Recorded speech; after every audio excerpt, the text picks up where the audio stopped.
A king once decided that his marriage itself had become the enemy of his throne. What followed was not simply a private scandal, but a chain of quiet arguments, whispers, and legal maneuvers that slowly reshaped an entire kingdom. Courtiers began redefining loyalty. Scholars searched for hidden flaws in sacred law, and even the authority of the church was pulled into the struggle. A queen lost her place. A mistress gained a crown, and the meaning of marriage itself began to change. Tonight, we step inside the Tudor court to see how one persuasion turned a royal marriage into the spark that rewrote loyalty, faith, and the future of England. So, before you feel comfortable, take a moment to like the video and subscribe to the channel. Only if your heart truly wants to. If you do like it, leave a little comment letting me know what time it is where you are. Now, dim the lights. Adjust the pillow to fit your head. Maybe turn on a fan to create a relaxing atmosphere. And let's begin this journey together tonight. If one were to stand inside the great halls of a Tudor palace during the height of royal ceremony, marriage would appear less like a private union and more like a carefully engineered act of statecraft. The bride and groom might stand beneath candlelight, surrounded by velvet banners and noble witnesses. But the meaning of their union extended far beyond affection or companionship. It was diplomacy performed through vows. Royal marriages in the Tudor world were rarely arranged for emotional harmony. They were negotiated like treaties. Envoys travelled between courts carrying letters. Dowries were measured in land and influence. And priests prepared the language that would transform political necessity into sacred obligation. When a prince married a foreign princess, the event symbolized peace, alliance, and stability between realms. In this environment, marriage functioned almost like architecture. It held together fragile political structures that might otherwise collapse into rivalry and conflict. A single union could stabilize borders, soften rivalries between kingdoms, and create bonds that armies alone could never guarantee. The church played a crucial role in this arrangement. By declaring marriage a holy sacrament, the church provided the moral authority that made these alliances appear unbreakable. Once vows were spoken before God, the union was supposed to endure for life.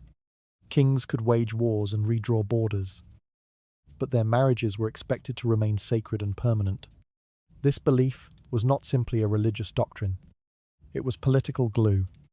A royal marriage confirmed legitimacy. It reinforced the idea that power flowed through lawful inheritance rather than through violence or ambition. If a king ruled beside a recognized queen, their children carried unquestioned claims to the throne. Without that legitimacy, dynasties became vulnerable. For a Tudor monarch, the wedding ceremony therefore served multiple purposes at once. It reassured allies abroad, stabilized authority at home, and reinforced the religious order that governed society. The bride herself often became a living symbol of these commitments. Her presence represented more than companionship. She represented continuity. Inside court culture, loyalty was expected to flow naturally from this arrangement. A queen was loyal to her husband. The king remained loyal to his vows. And together, they embodied the stability of the realm. To question that structure would have seemed almost unthinkable. The language of loyalty itself was shaped by marriage. When vows were spoken at the altar, they were not treated as personal promises alone.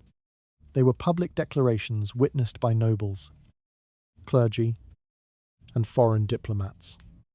Breaking them would not only betray a spouse, it would challenge the authority of the church and undermine the political trust built between kingdoms.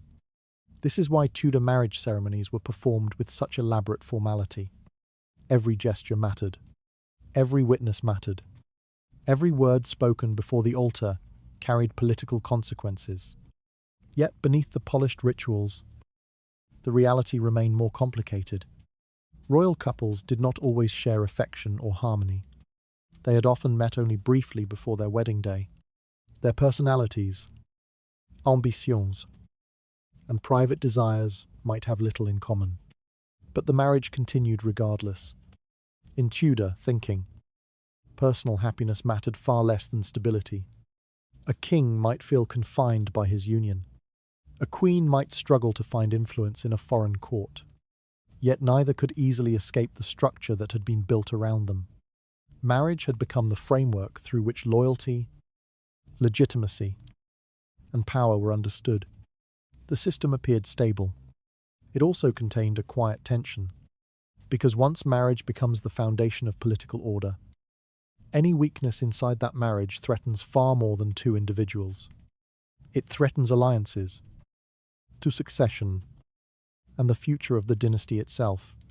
For that reason, the Tudor court watched royal marriages closely. Nobles observed the behavior of the king and queen, measuring signs of harmony or distance. Ambassadors reported their impressions to foreign rulers. Priests interpreted events through the language of divine will. Even the smallest changes in the royal household could ripple outward into political meaning. If a marriage appeared strong, the dynasty seemed secure. If cracks appeared, uncertainty spread quickly. At first, these cracks rarely looked dramatic. They might appear as moments of tension, whispered doubts, or subtle shifts in the king's tone when speaking about his queen. Courtiers listened carefully, because in royal courts, private dissatisfaction could slowly transform into public policy. Still, few people imagined that the foundation itself might one day be questioned. Marriage was not simply a personal contract in Tudor England. It was the pillar supporting both political authority and religious legitimacy. To doubt that pillar would mean reconsidering the entire structure of power. Yet history often begins with small reinterpretations rather than sudden revolutions. A single question raised in a quiet chamber could travel far within palace walls. If the marriage of a king no longer served the needs of the dynasty, what mattered more? The sacred vow or the survival of the crown? In the beginning, that question sounded dangerous. But once it existed, it could not easily be ignored. The Tudor court believed marriage secured loyalty, legitimacy, and political order all at once. Yet when the stability of the dynasty itself began to feel uncertain, those sacred vows started to look less like foundations and more like constraints. And somewhere within the palace, a quiet argument was beginning to form. One that would slowly persuade a king that loyalty to the crown might demand something far more radical than loyalty to his marriage. Inside the Tudor court, loyalty was spoken about constantly. Priests preached it from pulpits, courtiers praised it in speeches, and royal ceremonies reinforced it through ritual after ritual. To be loyal meant to remain faithful to the crown, obedient to authority, and committed to the structures that held the kingdom together. When marriage vows were spoken before the altar, they were understood as the most visible symbol of that loyalty. Yet loyalty and affection were never truly the same thing. In the language of Tudor politics, loyalty belonged to duty. It was something performed publicly, measured through obedience and stability. A queen who stood beside her king during ceremonies, who maintained dignity in court, and who upheld the honor of the dynasty fulfilled the expectations of loyalty. Affection, however, lived in a different space. It existed in private moments rather than public rituals. It could not be commanded by law or sanctified by ceremony. While loyalty could be guaranteed through vows and religion, affection remained unpredictable. It moved quietly through human emotion, changing over time in ways no priest or court advisor could control.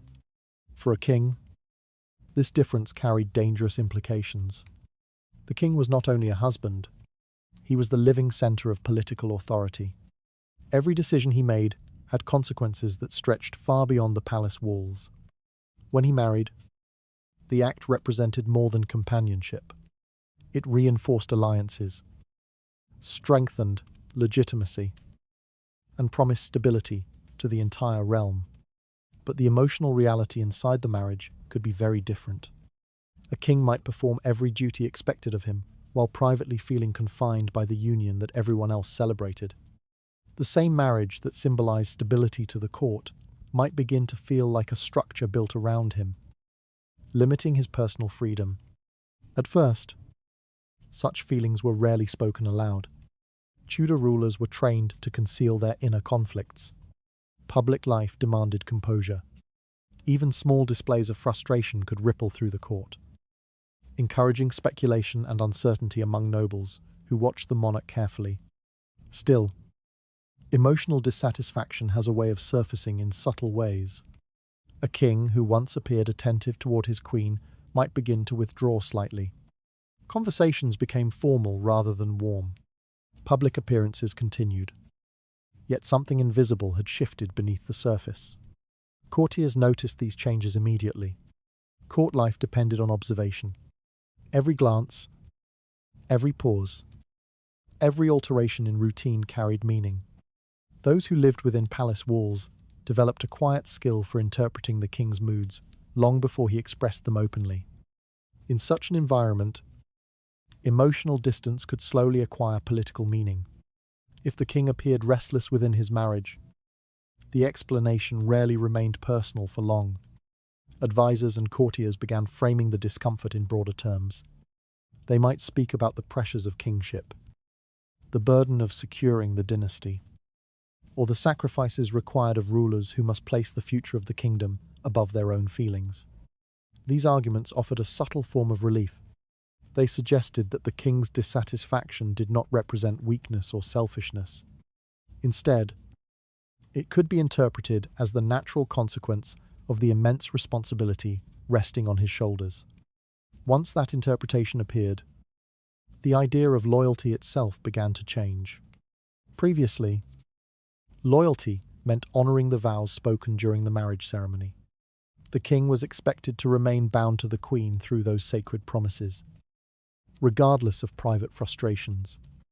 But if the survival of the dynasty demanded something different, could loyalty be defined another way? This question did not immediately challenge the marriage. Instead, it introduced a quiet tension between two competing obligations. On one side stood the vow made before God and the Church. On the other side stood the future of the Tudor dynasty, which depended heavily on the king's ability to secure stability and succession. When these obligations aligned, the system appeared harmonious. The king's marriage supported both personal duty and political necessity. But when they began to diverge, the conflict became impossible to ignore. A ruler who felt emotionally trapped within his marriage might gradually begin to interpret that feeling as a warning sign rather than a private discomfort. If affection had disappeared, perhaps the union itself had been flawed from the beginning. That idea carried powerful consequences.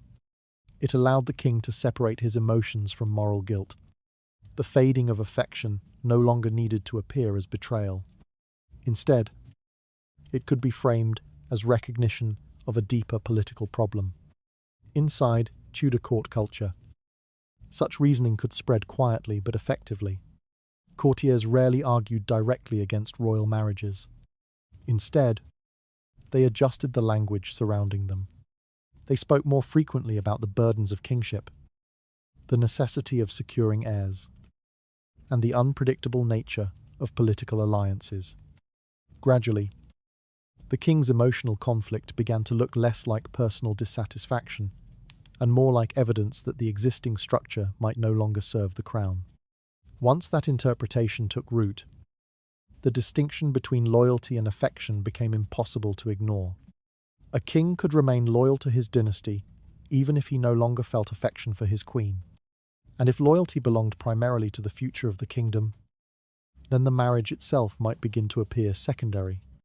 That realization did not immediately destroy the union, but it changed the way the king thought about it.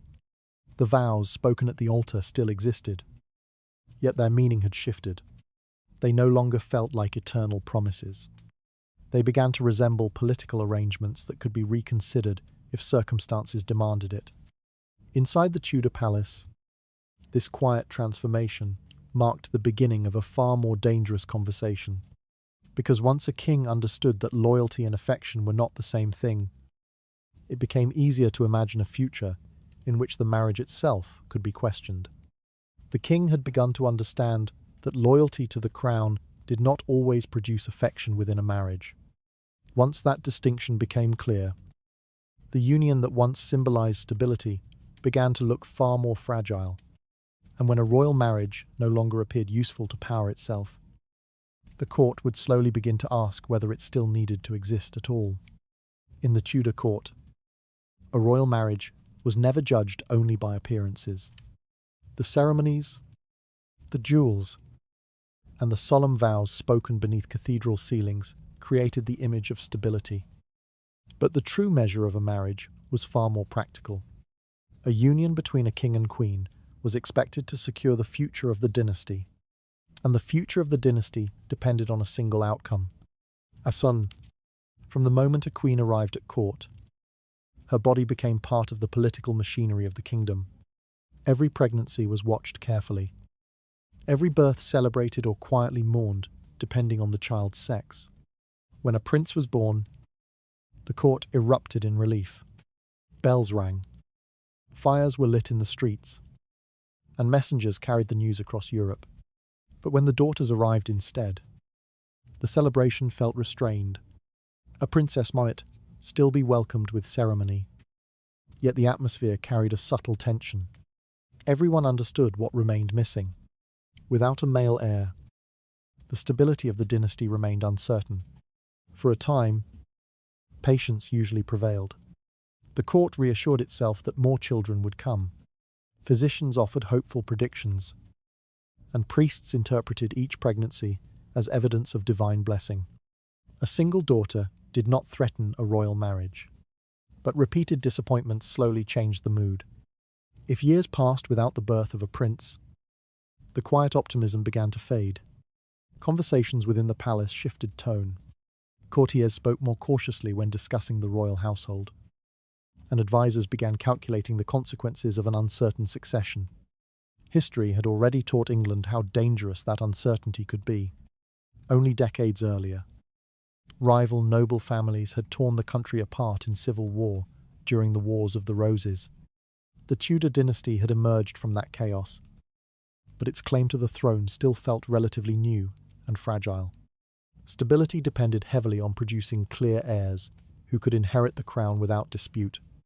When a queen failed to produce a son, the marriage itself gradually became part of the problem. At first, the concern remained discreet. Courtiers rarely criticized the queen openly. Instead, they framed the issue as a matter of dynastic necessity. The king, they argued, carried a responsibility not only to his wife, but to the entire kingdom. If the line of succession remained uncertain, the consequences could reach far beyond the royal household. This argument quietly transformed the meaning of marriage. What had once been celebrated as a sacred union now appeared vulnerable to practical evaluation. If the queen could not provide the heir the dynasty required, the value of the marriage began to diminish in political terms. At the same time, the international alliances that had originally justified the union could begin to lose importance. Royal marriages often served diplomatic purposes when they were first arranged. A union with a foreign princess might secure peace between nations or strengthen alliances across Europe. Yet diplomacy rarely remained static. Alliances shifted as rulers died. Treaties changed, and new conflicts emerged. A marriage that once represented a strategic advantage could gradually become outdated. If the foreign alliance lost significance, the original purpose of the marriage weakened further. The Queen's presence at court no longer carried the same diplomatic weight it once had. Instead of strengthening the kingdom's position, the union began to appear like a relic of earlier political circumstances. Inside the Tudor court, this transformation rarely happened suddenly. It unfolded through slow reinterpretation. Advisors began discussing the future more frequently than the past. They spoke about the dangers of leaving the succession uncertain and the responsibilities placed upon a monarch whose decisions affected generations yet to come. The language of duty shifted away from the marriage itself and toward the survival of the dynasty. Gradually, The Queen's role changed in the eyes of the court. Where she had once symbolized legitimacy and alliance, she now began to appear connected to uncertainty. Her inability to produce a male heir was not necessarily spoken of as personal failure, yet the political consequences were impossible to ignore. In the quiet calculations of Tudor power, usefulness mattered. A marriage that no longer strengthened the dynasty began to resemble an obstacle rather than a foundation. The Queen herself had not changed, but the expectations surrounding her had. And in royal courts, expectations often mattered more than reality. As these thoughts circulated among advisors and courtiers, the king found himself surrounded by a new interpretation of his situation. The marriage that had once secured his authority now seemed to complicate it. The sacred union that symbolized stability began to look increasingly like a barrier to the future. Once that perception took hold, the question quietly shifted. The court was no longer asking whether the marriage had once been useful. It began asking whether it still was. A royal marriage had once promised stability, alliance, and the future of the dynasty. Yet without a male heir, and with its diplomatic purpose fading, the union began to look less like a pillar of power and more like a political burden. Within that growing uncertainty, someone inside the court would soon realize how easily a king's doubts could be turned into persuasion. Within the Tudor court, marriage was meant to represent stability. It was the structure that linked the king's personal life with the political future of the dynasty. Priests blessed it as sacred. Nobles treated it as the foundation of alliances.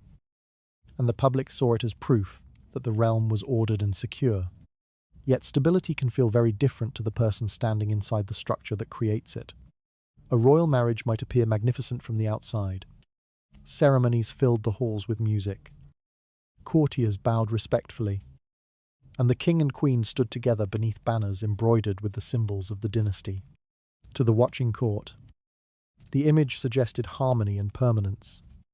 But permanence can slowly begin to resemble confinement.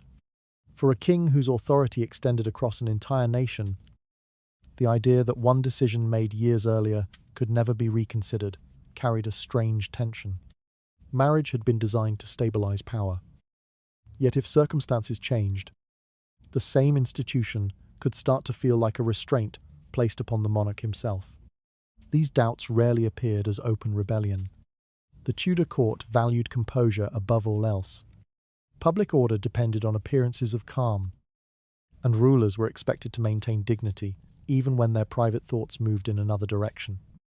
As a result, dissatisfaction did not erupt dramatically. It circulated quietly. A king might begin by expressing frustration in small ways. He could speak about the burdens of kingship or the difficulty of balancing personal life with political responsibility. At first, such comments sounded harmless. Courtiers nodded sympathetically and reassured the monarch that his position carried obligations few others could understand. Yet those sympathetic conversations often carried subtle implications. Advisors rarely challenged the idea that marriage was sacred, but they could gently remind the king that his first duty belonged to the kingdom itself. The survival of the dynasty, the stability of succession, and the expectations of the realm all rested on his decisions. Gradually, loyalty began to acquire a different meaning. Previously, loyalty had been understood primarily as faithfulness to the marriage vow. The king and queen stood together as partners whose union reflected divine order. Their marriage symbolized continuity, and questioning it would have seemed almost unimaginable. But when loyalty was redefined as devotion to the crown rather than devotion to the marriage, the logic shifted. If the dynasty required stability above all else, then every institution surrounding the throne could be evaluated according to its usefulness. Marriage was no longer untouchable simply because it was sacred. It had to serve the future of the realm. This shift in perspective did not happen all at once. It unfolded through a series of small reinterpretations that gradually transformed the meaning of the king's situation. Each conversation, each reflection, each whispered argument moved the idea a little further. the king's dissatisfaction stopped appearing personal. Instead, it began to resemble a political question. Advisors framed the issue carefully. They did not accuse the queen of failure. They did not openly suggest breaking the marriage. Instead, they spoke about responsibility. A ruler, they argued, must think not only about the present, but about generations yet to come. The future of the dynasty might demand difficult choices. Once that reasoning entered the royal household, the king's private frustrations started to appear more significant. If a marriage no longer strengthened the crown, perhaps it had become something else entirely. A barrier. The sacred vows that once symbolized stability began to look increasingly rigid. They bound the king to a structure that might have served the past but seemed poorly suited to the present. Inside the Tudor court, such thoughts moved slowly but effectively. Royal courts are environments where ideas spread through observation and repetition. A suggestion whispered in one chamber might reappear days later in another conversation, slightly altered but carrying the same underlying message. Over time, the king began hearing the same interpretation from multiple voices. Marriage should support the dynasty. If it no longer did so, the dynasty might have the right to reconsider it. That argument offered a powerful kind of justification. It transformed the king's doubts into something that sounded responsible rather than rebellious. A ruler who reconsidered his marriage could claim to be acting for the good of the realm rather than for personal desire. Gradually, the emotional burden surrounding the marriage began to shift. What once felt like a sacred commitment started to resemble a structure imposed by tradition rather than necessity. The king remained publicly loyal to the institution. Yet privately, he could begin imagining alternatives. Once that mental shift occurred, the stability of the marriage itself changed. Because when a king begins to see his marriage as a restraint rather than a foundation, the possibility of altering it no longer feels impossible. It simply feels inevitable. The royal marriage that once appeared to support the throne had begun to resemble a structure limiting the king's freedom to act. Quiet arguments inside the court slowly redefined loyalty as devotion to the future of the dynasty rather than devotion to the marriage itself. In that shifting logic, the king would soon encounter someone capable of turning private doubt into a powerful new conviction. Royal courts often appear in history as places of ceremony and authority. Kings issued commands, councils debated policy, and nobles moved through the palace with careful discipline. Yet much of what truly shaped power in the Tudor court happened far from council tables. It happened in conversations. Private conversations carried a particular importance around a monarch. A king lived surrounded by advisors, ambassadors, priests, and nobles who constantly measured their words with caution. Few people dared to speak too freely in front of him, and even fewer could listen without calculation. This created a strange isolation. A ruler might command armies and govern a kingdom, yet still struggle to find someone who simply listened without immediately turning the conversation toward politics or duty. Most voices around the king reminded him of responsibility, tradition, and expectation. Very few acknowledged his frustration.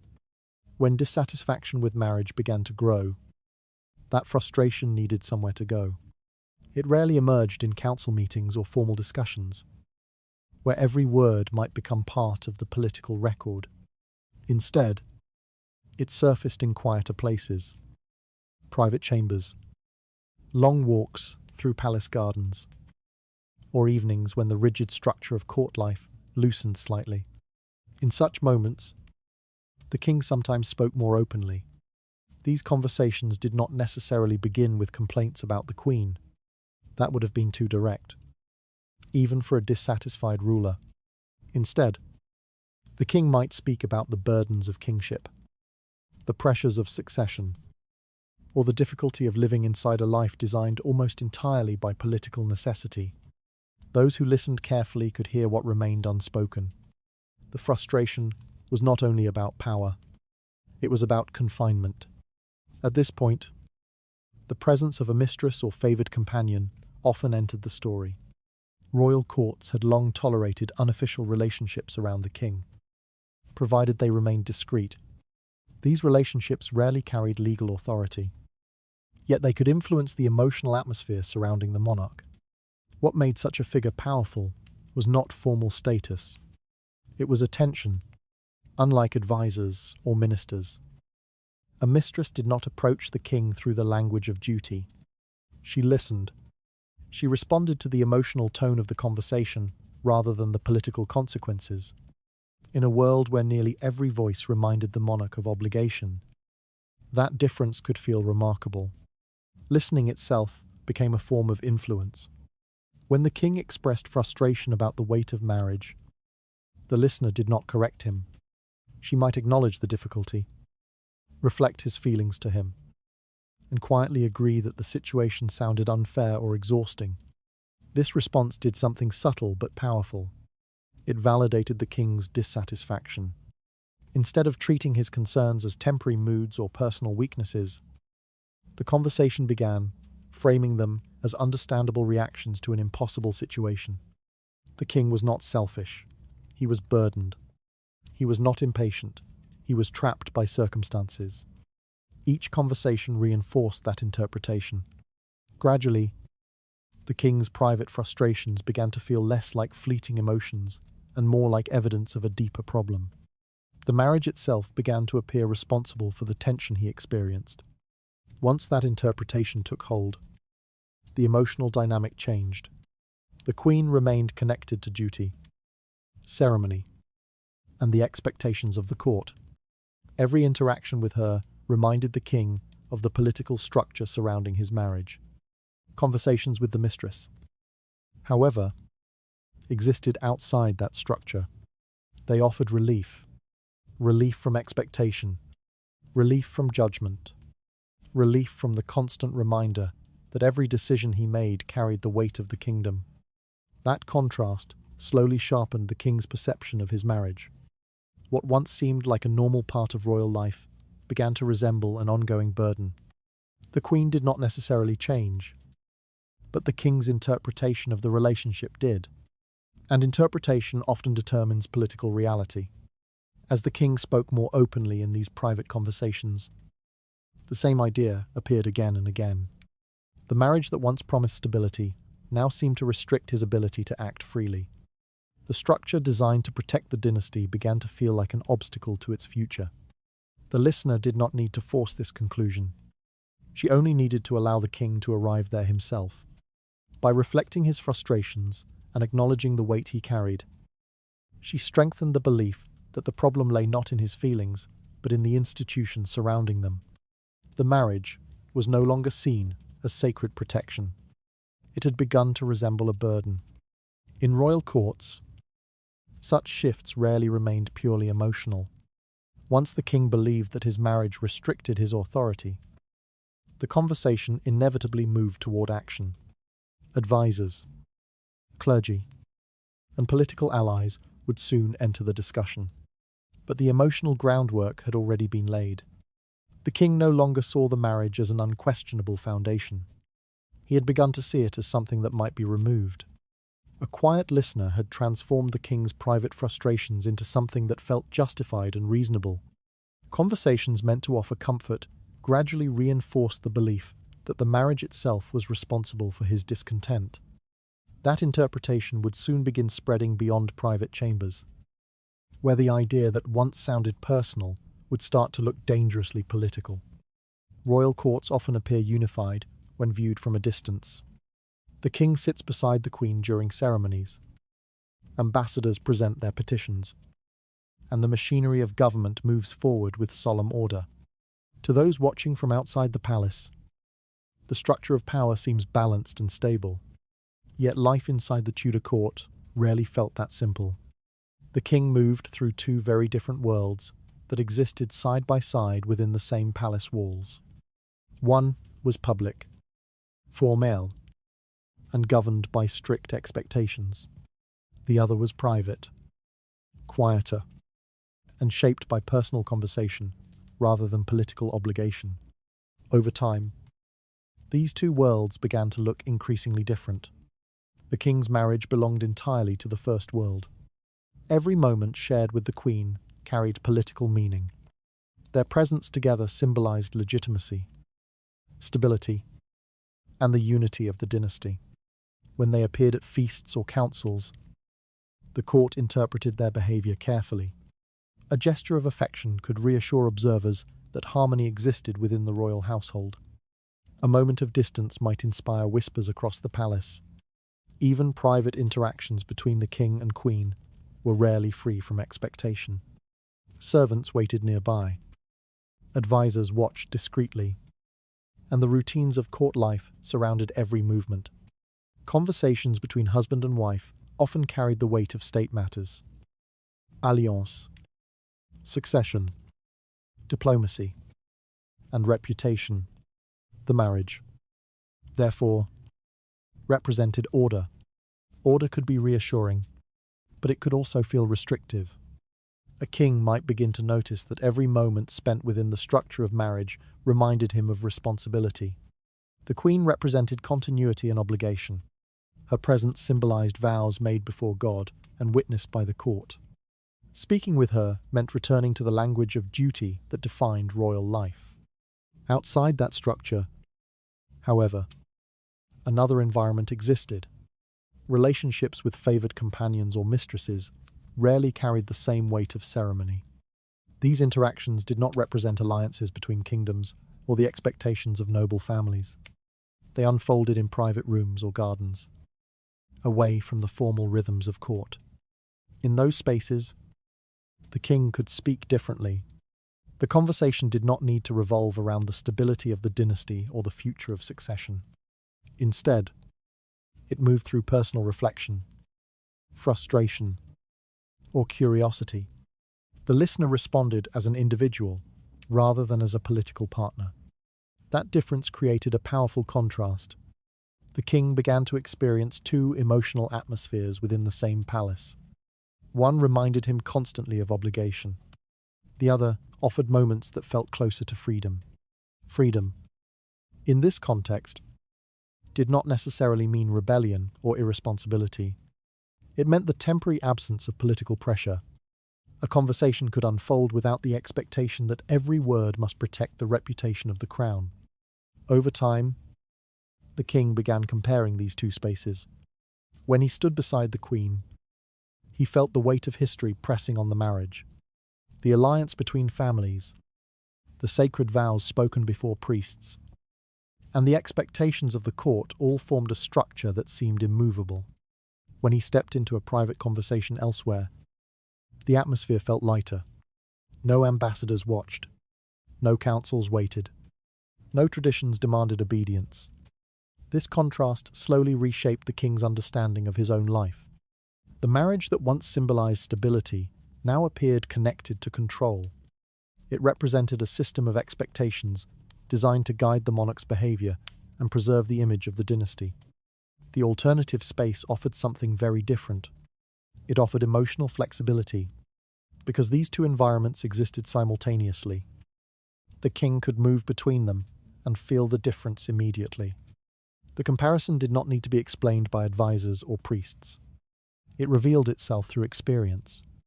Gradually, the marriage began to feel less like a foundation and more like a boundary. The contrast did not immediately lead to open conflict. Publicly, the king still fulfilled every duty expected of him. He attended ceremonies beside the queen and preserved the image of royal unity. But privately, the comparison continued. One world demanded discipline, restraint, and loyalty to tradition. The other allowed conversation, sympathy, and the possibility of imagining life beyond the structure of obligation. Once a king begins to measure his life through such contrasts, the meaning of his marriage inevitably begins to change. What once appeared necessary begins to look restrictive, and what once appeared dangerous begins to feel strangely appealing. The king now moved between two emotional worlds that existed within the same palace. One reminded him constantly of vows, duty, and the expectations of the dynasty. The other offered a space where those expectations briefly disappeared. making the structure of marriage feel far heavier than it once had. Dynastic power often looks unshakable when viewed from a distance. Palaces rise above crowded cities. Banners fly from stone towers, and the king's authority appears to stretch effortlessly across the kingdom. Yet beneath that impressive surface, the survival of a ruling house could depend on something far more fragile than armies or fortresses. It depended on a single birth. More precisely, it depended on the birth of a son. Within Tudor political thinking, the continuation of the dynasty required a clear male heir. Without one, the future of the crown became uncertain. Nobles might begin calculating alternative claims. Rival families could quietly strengthen their ambitions, and alliances across the kingdom might shift in unpredictable ways. The throne demanded continuity. Continuity demanded a prince. At the beginning of a royal marriage, this expectation did not always appear urgent. Pregnancy itself was interpreted as a promising sign, and each announcement created waves of anticipation within the palace. Courtiers congratulated the queen. Diplomats carried hopeful messages to foreign courts, and priests prayed openly for the arrival of a healthy boy. Hope filled the court easily in those early years, but hope could fade quickly when reality refused to cooperate. When a queen gave birth to a daughter rather than a son, the reaction carried a mixture of celebration and unease. A princess still represented royal blood and potential alliances. Yet she did not resolve the central question surrounding the future of the dynasty. One daughter could be welcomed without concern. Two daughters encouraged quiet speculation. Repeated pregnancies that ended in daughters, miscarriages, or stillbirths gradually transformed optimism into anxiety. The palace corridors were filled with cautious conversations about succession, inheritance, and the dangers of leaving the throne without a secure male successor. Memory played a powerful role in these fears. Only a few generations earlier, England had endured the violent struggles known as the Wars of the Roses. Rival houses had fought bitterly over the crown, destroying entire noble families and leaving the kingdom scarred by decades of instability. The Tudor dynasty itself had emerged from that conflict, and its hold on the throne still felt relatively new. Because of that history, uncertainty about succession carried an almost unbearable weight. Every failure to produce a male heir appeared more significant than the last. At the same time, Tudor society possessed only a limited understanding of fertility and biology. Medical knowledge remained incomplete, and explanations for repeated pregnancy difficulties often relied more on tradition than on science. Within those traditions, responsibility usually pointed in only one direction: the queen. Women were widely believed to determine the outcome of childbirth. If daughters were born instead of sons, many assumed the cause must lie within the queen's body. Few voices suggested that the king might share equal responsibility for the result. This assumption quietly shaped the political narrative surrounding the royal marriage. Each unsuccessful pregnancy strengthened the belief that something about the union itself had gone wrong. What began as disappointment slowly transformed into interpretation. Courtiers began speaking less about chance and more about patterns. Patterns implied meaning. Meaning invited conclusions. Inside the palace, these conclusions rarely appeared in blunt accusations. The Tudor court valued caution and subtlety. Instead of openly blaming the queen, advisors discussed the broader implications of an uncertain succession. They spoke about the dangers facing the dynasty. They spoke about the responsibility resting on the king's shoulders. They spoke about the necessity of securing the future before instability could return. These conversations reframed the problem. The issue no longer looked like a series of unfortunate pregnancies. It began to resemble a structural failure within the royal marriage itself. If the union had not produced the heir required to protect the dynasty, then perhaps the marriage had failed in its most important function. Once that idea began circulating, the perception of the queen gradually changed. Previously, she had symbolized alliance, legitimacy, and stability. Her presence beside the king represented the sacred bond that secured the future of the realm. Now she appeared connected to uncertainty. Her inability to produce a prince became more than a personal sorrow. It became a political obstacle that prevented the dynasty from achieving the security it desperately needed. The king could not ignore these interpretations forever. Each passing year without a male heir intensified the pressure surrounding the throne.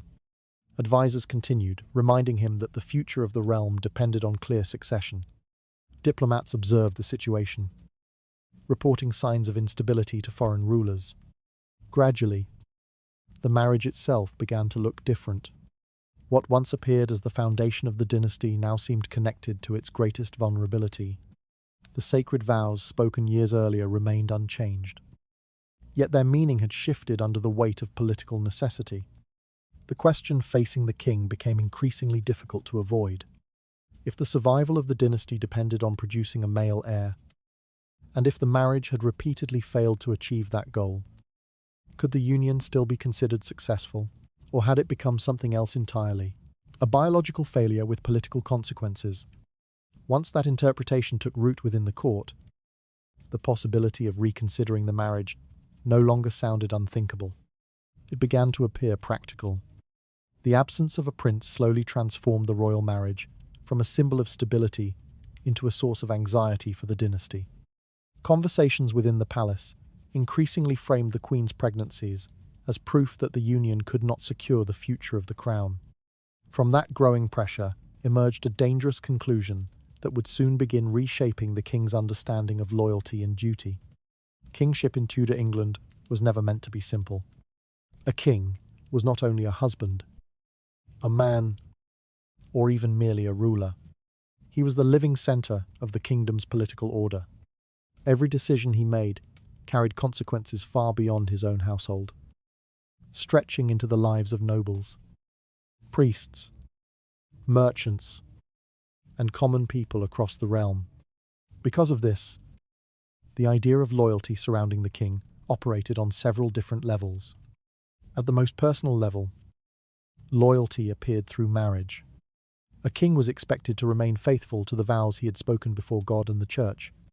The queen stood beside him as the visible partner of his rule, representing stability, legitimacy, and continuity for the dynasty. Yet kingship required another form of loyalty as well. This loyalty belonged not to an individual, but to the crown itself. The crown represented the kingdom, the dynasty, and the future of political order. Protecting it meant safeguarding the stability of succession, maintaining alliances, and ensuring that the throne would pass securely to the next generation. In theory, marriage supported that mission, but when the marriage itself seemed to threaten it, the logic of loyalty began to change. At first, this change appeared only as a subtle shift in conversation. Advisors speaking to the king rarely suggested breaking his vows directly. Instead, they framed the situation in broader terms, emphasizing the immense responsibility placed upon a monarch whose actions shaped the destiny of the realm. They reminded him that a king's first loyalty belonged to the kingdom. A ruler could not think only as a husband. He had to think as the guardian of a dynasty whose survival affected the lives of millions. The future of England depended on decisions made within the royal household, and those decisions sometimes required painful sacrifices. Within this reasoning, loyalty to the crown began to outweigh loyalty to the marriage. The idea sounded dangerous when expressed openly, yet it carried a powerful internal logic. If the king's marriage failed to secure the stability of succession or the strength of the dynasty, then remaining bound to it might actually threaten the kingdom itself. From this perspective, the question changed. The king was no longer deciding between love and duty. He was deciding between two forms of loyalty. One loyalty bound him to the vows spoken before the altar. The other bound him to the survival of the crown. As these arguments circulated within the court, the meaning of kingship expanded. A monarch could no longer be understood simply as a man governed by personal promises. He became something larger, a figure whose authority required flexibility to protect the dynasty. Power, in this sense, demanded adaptability. The stability of the realm did not always allow rigid adherence to earlier decisions. Political conditions changed. Alliances shifted. The needs of the dynasty evolved across generations. A king who refused to adapt might preserve tradition, yet he could also endanger the future. Advisors who spoke carefully about these ideas rarely framed them as challenges to the institution of marriage itself. Instead, they described them as necessary adjustments made in extraordinary circumstances. Marriage remained sacred, but the survival of the dynasty remained essential. When the two principles collided, the king faced a choice that no priest or law could easily resolve.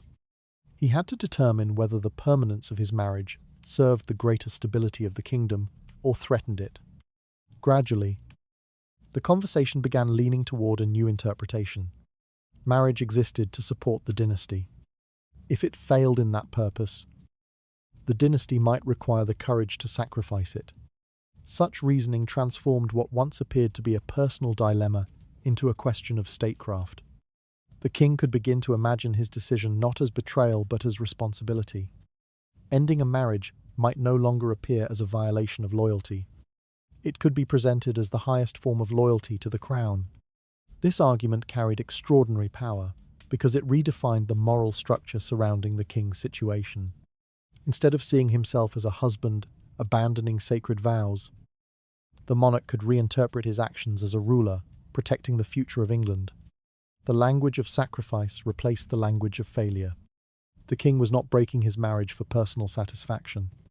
He was sacrificing it for the survival of the dynasty. Once this interpretation entered the king's thinking, the structure of loyalty surrounding the throne began to transform. The marriage that once symbolized stability could now be reconsidered if it appeared to weaken the future of the crown. The sacred bond remained important, but it was no longer untouchable. And once a king believes that loyalty to the kingdom stands above loyalty to his marriage, the possibility of altering that marriage becomes far easier to imagine. The meaning of loyalty around the Tudor throne had begun to shift from devotion to a marriage toward devotion to the survival of the dynasty. What once appeared as a sacred promise between husband and wife now looked increasingly like a political decision that could be reconsidered.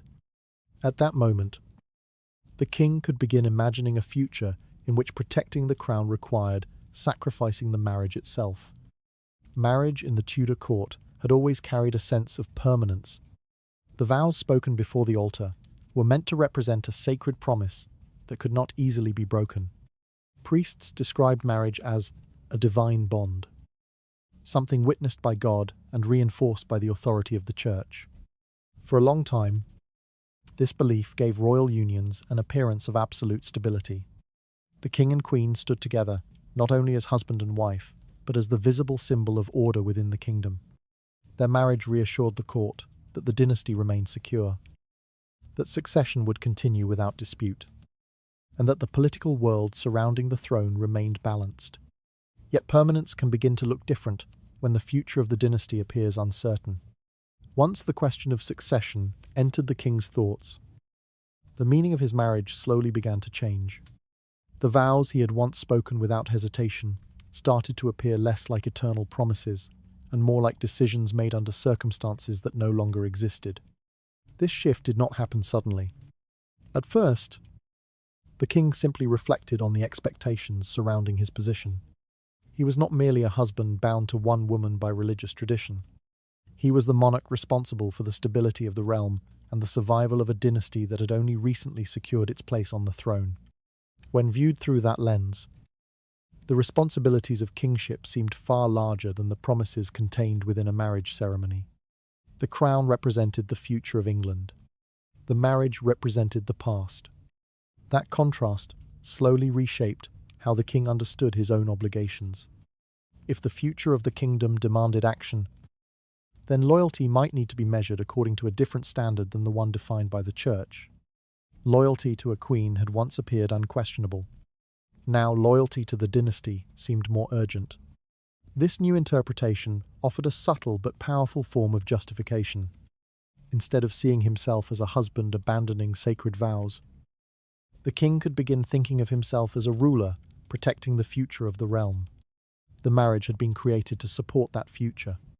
If it no longer did so, then preserving it might actually threaten the stability it was meant to guarantee. Advisors rarely expressed this argument openly, but their conversations often encouraged the same conclusion. They reminded the king that the crown did not belong solely to him as an individual. It belonged to the dynasty and to the nation that depended on it.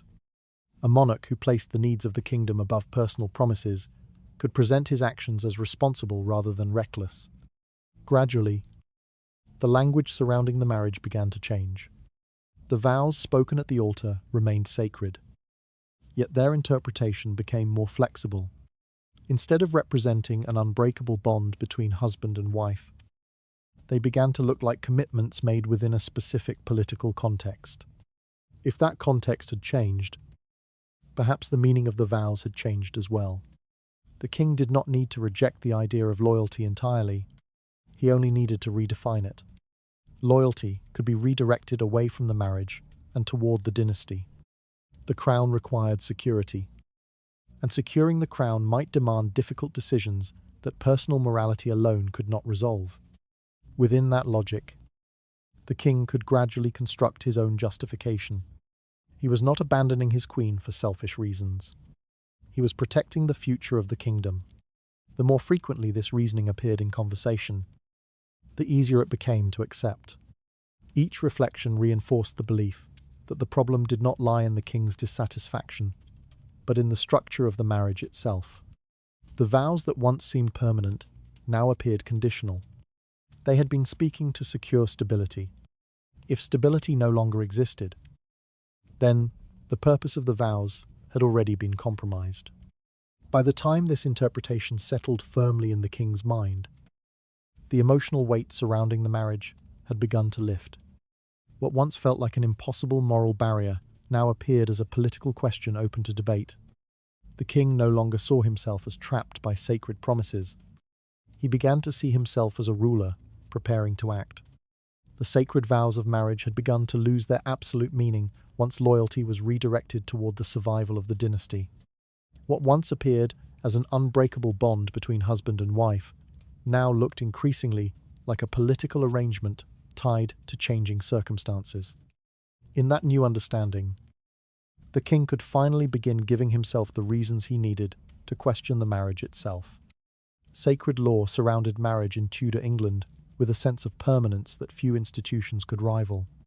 A royal wedding was not simply a ceremony performed before witnesses and sealed with signatures. It was understood as a sacrament, a divine union recognized by the church and bound by spiritual authority that extended beyond earthly courts. Once those vows were spoken, the marriage was believed to exist not merely under the laws of men, but under the will of God. That belief created a powerful barrier. Kings possessed enormous authority within their kingdoms. They commanded armies, issued laws, and governed the lives of millions.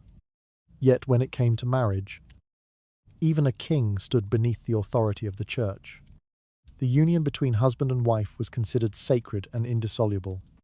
Breaking such a bond was not simply difficult, it was almost unimaginable. Within Catholic teaching, divorce in the modern sense did not truly exist.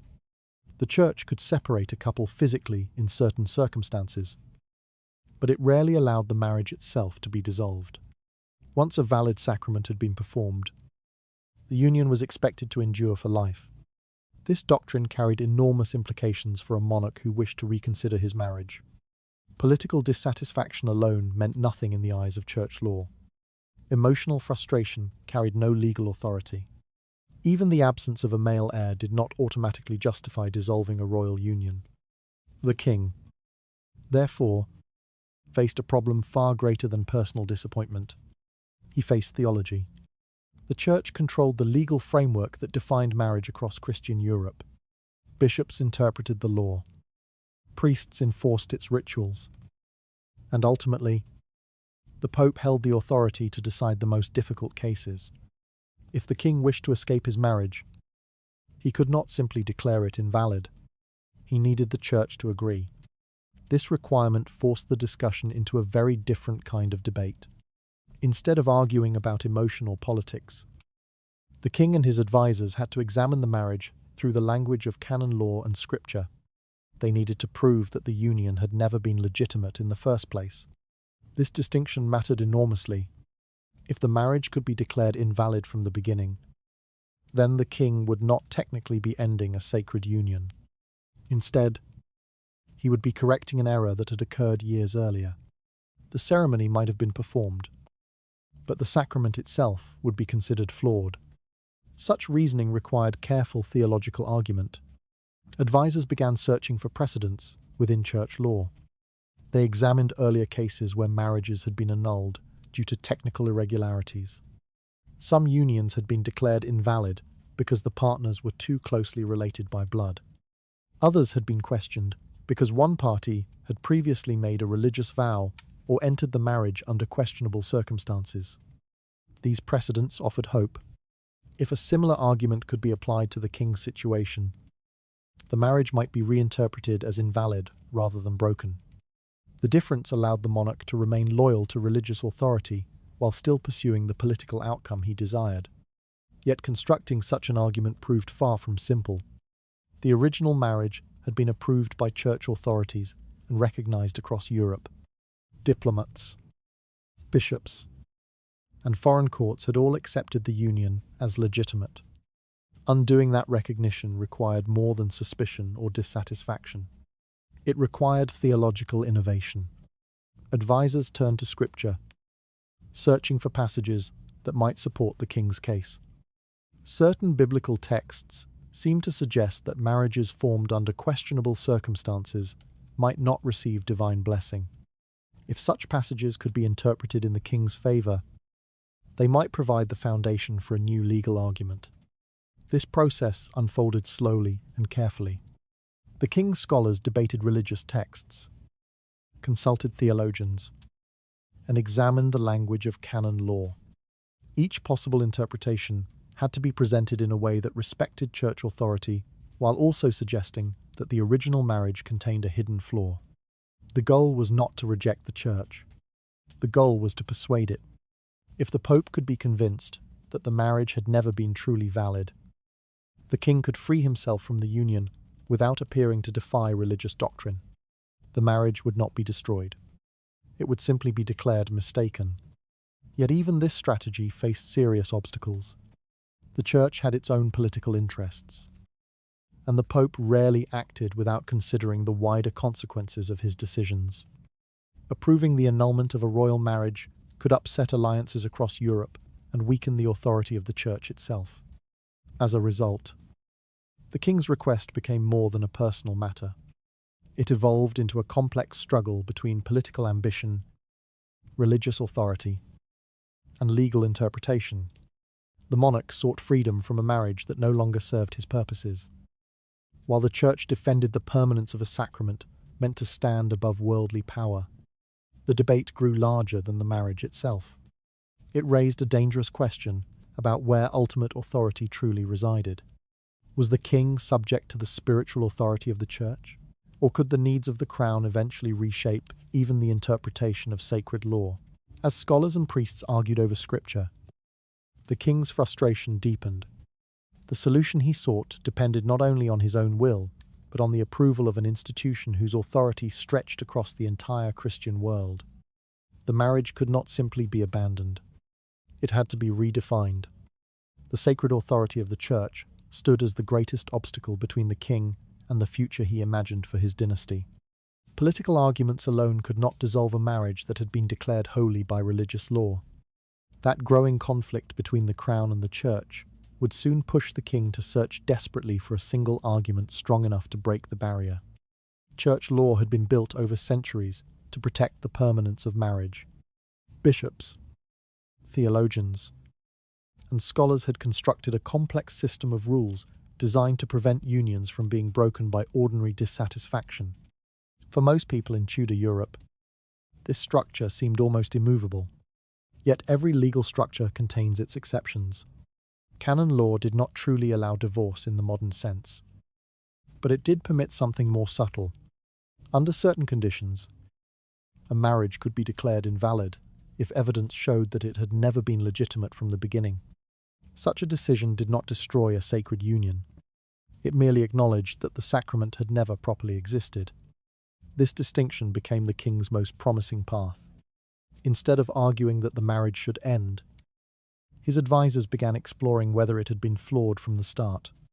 If a convincing reason could be found, the church might be persuaded that the union had always contained a hidden defect.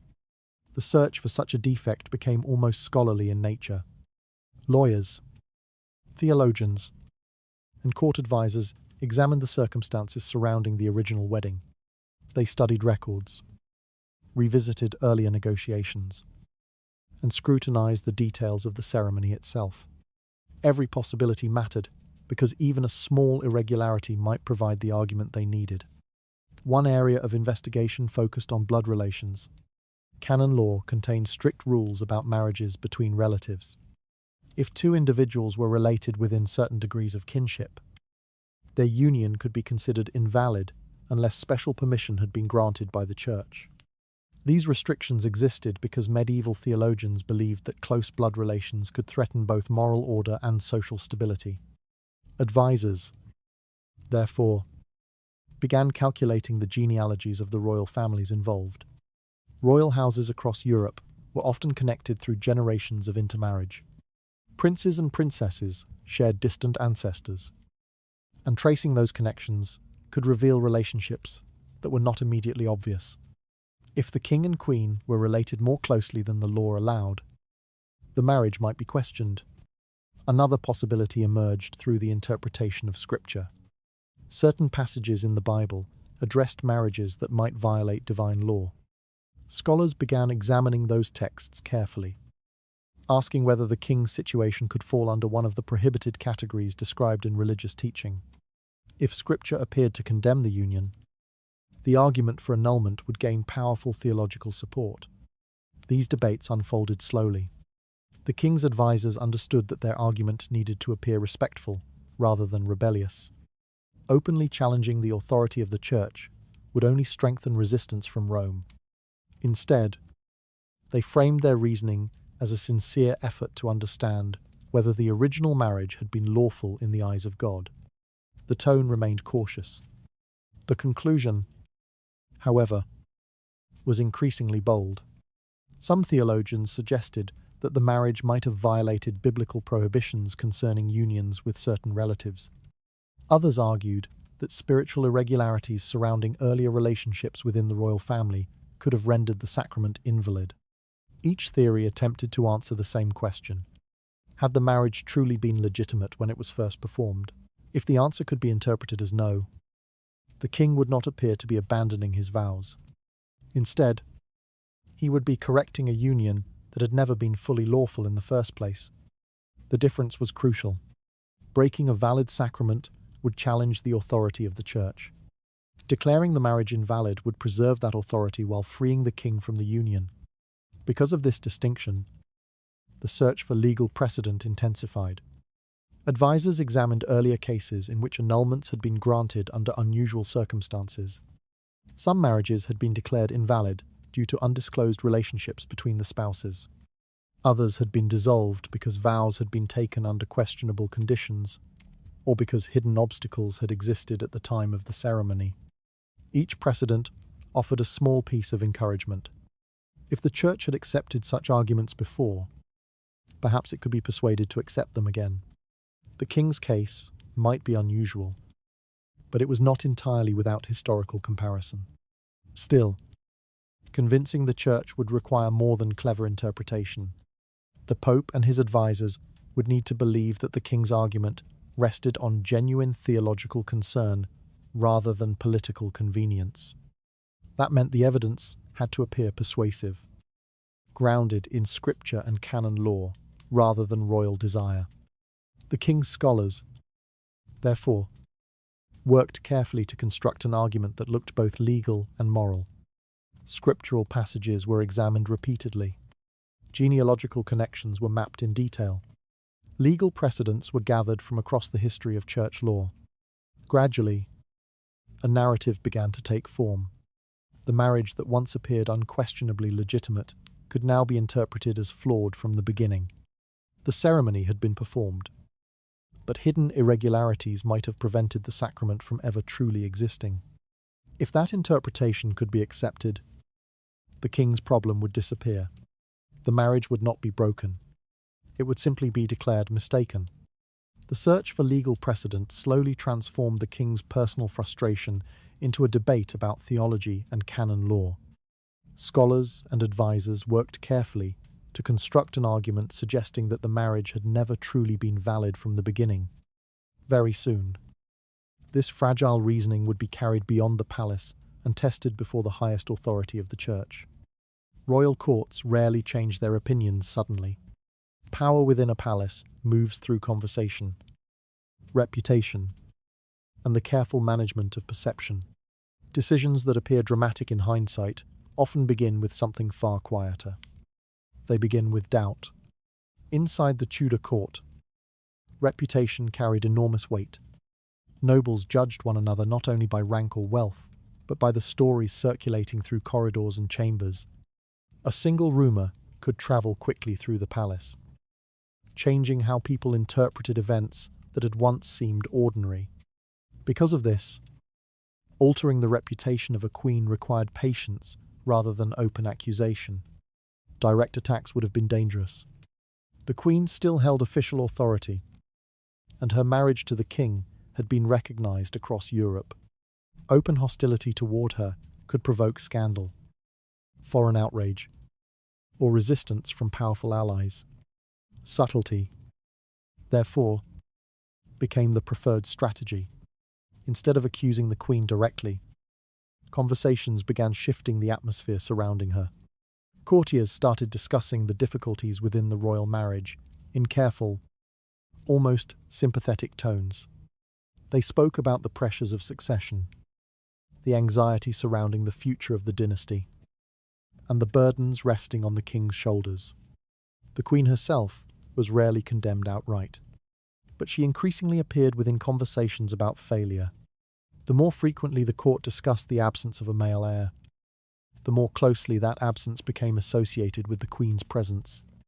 Her pregnancies, her health, and her position beside the king all became topics of quiet observation. Gradually, the marriage itself began to look questionable. Where the union had once been celebrated as a diplomatic triumph, courtiers now wondered whether it had been a mistake from the beginning. The alliance that once seemed valuable appeared less significant in the changing political climate of Europe. A marriage that had been praised for strengthening the kingdom now seemed to create uncertainty instead. This transformation did not require formal declarations. It happened through tone. A noble might remark that the king carried an extraordinary burden. Another might suggest that the kingdom deserved a secure succession. A third might reflect on how unfortunate it was that the royal marriage had not produced the stability everyone once expected. Each comment sounded harmless. Together, they reshaped perception.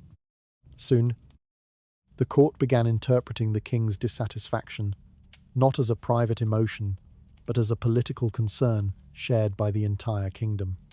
The royal marriage no longer belonged only to the king and queen. It belonged to public discussion. Once the issue entered this broader conversation, the nature of the conflict changed. What might once have appeared as a personal disagreement within the royal household now looked like a matter affecting the stability of the realm. The king's frustration became understandable. The queen's position became uncertain. Courtiers adjusted their behavior accordingly. Some nobles who had once openly supported the queen grew quieter in her presence. Others began aligning themselves more closely with those who believed the dynasty required change. Political survival depended on reading the direction of royal favour. As doubts about the marriage spread, loyalty within the court began shifting in subtle ways. No official announcement declared the queen's influence diminished. Yet her authority gradually weakened as whispers replaced certainty. At the same time, the king's dissatisfaction gained legitimacy. Instead of appearing impatient or impulsive, he could now present himself as a ruler, responding to concerns shared by his advisors and subjects. The problem no longer looked like personal unhappiness. It looked like a national issue. This transformation proved extraordinarily useful. Once the royal marriage became a matter of public concern, questioning it no longer seemed scandalous. Discussions about succession, theology, and legal precedent could now be framed as responsible debates rather than rebellious challenges to established authority. The court itself began preparing for change. Every conversation that expressed concern about the marriage made the idea of annulment seem slightly more reasonable. Each whispered doubt weakened the image of permanence that had once surrounded the union. By the time the argument reached its full strength, many within the palace had already accepted its logic. The Queen's marriage to the king was no longer viewed as a stable foundation for the dynasty. It had become a source of uncertainty that required careful resolution. And because this perception had grown gradually within the court, the king's eventual decision would appear less like a sudden rupture and more like the inevitable conclusion of a long conversation. Doubt about the royal marriage had quietly spread through the Tudor court until it seemed less like private frustration and more like a shared concern for the future of the dynasty. What once appeared to be the king's personal dissatisfaction now looked like a problem discussed openly among nobles and advisors. That shifting perception would soon make it far easier for the court to accept the next and far more dramatic step. Power in a royal court rarely disappears in a single dramatic moment. Authority fades slowly, often through the quiet removal of support rather than confrontation. A queen may still wear her crown, attend ceremonies, and stand beside the king. Yet her influence can diminish long before anyone openly declares it. The first step toward weakening a queen's position is rarely a public accusation. It is isolation. In the Tudor court, alliances formed the invisible framework that sustained authority. Nobles, diplomats, clergy, and powerful families surrounded the queen, reinforcing her legitimacy through constant presence and loyalty. Their support ensured that her position appeared natural and secure. To challenge the queen, those connections had to be carefully loosened. The process began with subtle adjustments in access. Certain advisors who had once spoken freely with the queen found their invitations quietly reduced. Audiences became shorter. Meetings were postponed or redirected. Messages that once traveled easily between the queen's household and influential nobles began to move more slowly, sometimes disappearing altogether. None of these changes seemed dramatic. Yet together, they reshaped the structure of the court. Friends, who had once gathered regularly around the queen's chambers, began appearing less often. Some withdrew, deliberately, sensing the shifting mood of the palace. Others simply followed the example of those above them, uncertain whether continued loyalty might place them in a dangerous position. Courtiers rarely risked their futures for a cause that appeared uncertain.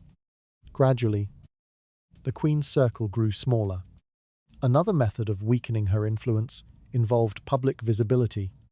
Royal authority depended heavily on appearances. When a queen was frequently seen beside the king, during ceremonies, religious services, and court celebrations, her legitimacy appeared unshakable. Removing her from those moments changed how people interpreted her status. Invitations to major public events became less frequent. Certain ceremonies proceeded without her presence, explained away by minor excuses such as illness, fatigue, or scheduling complications.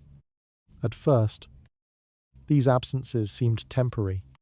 Over time, they became patterns. Observers began to notice the change.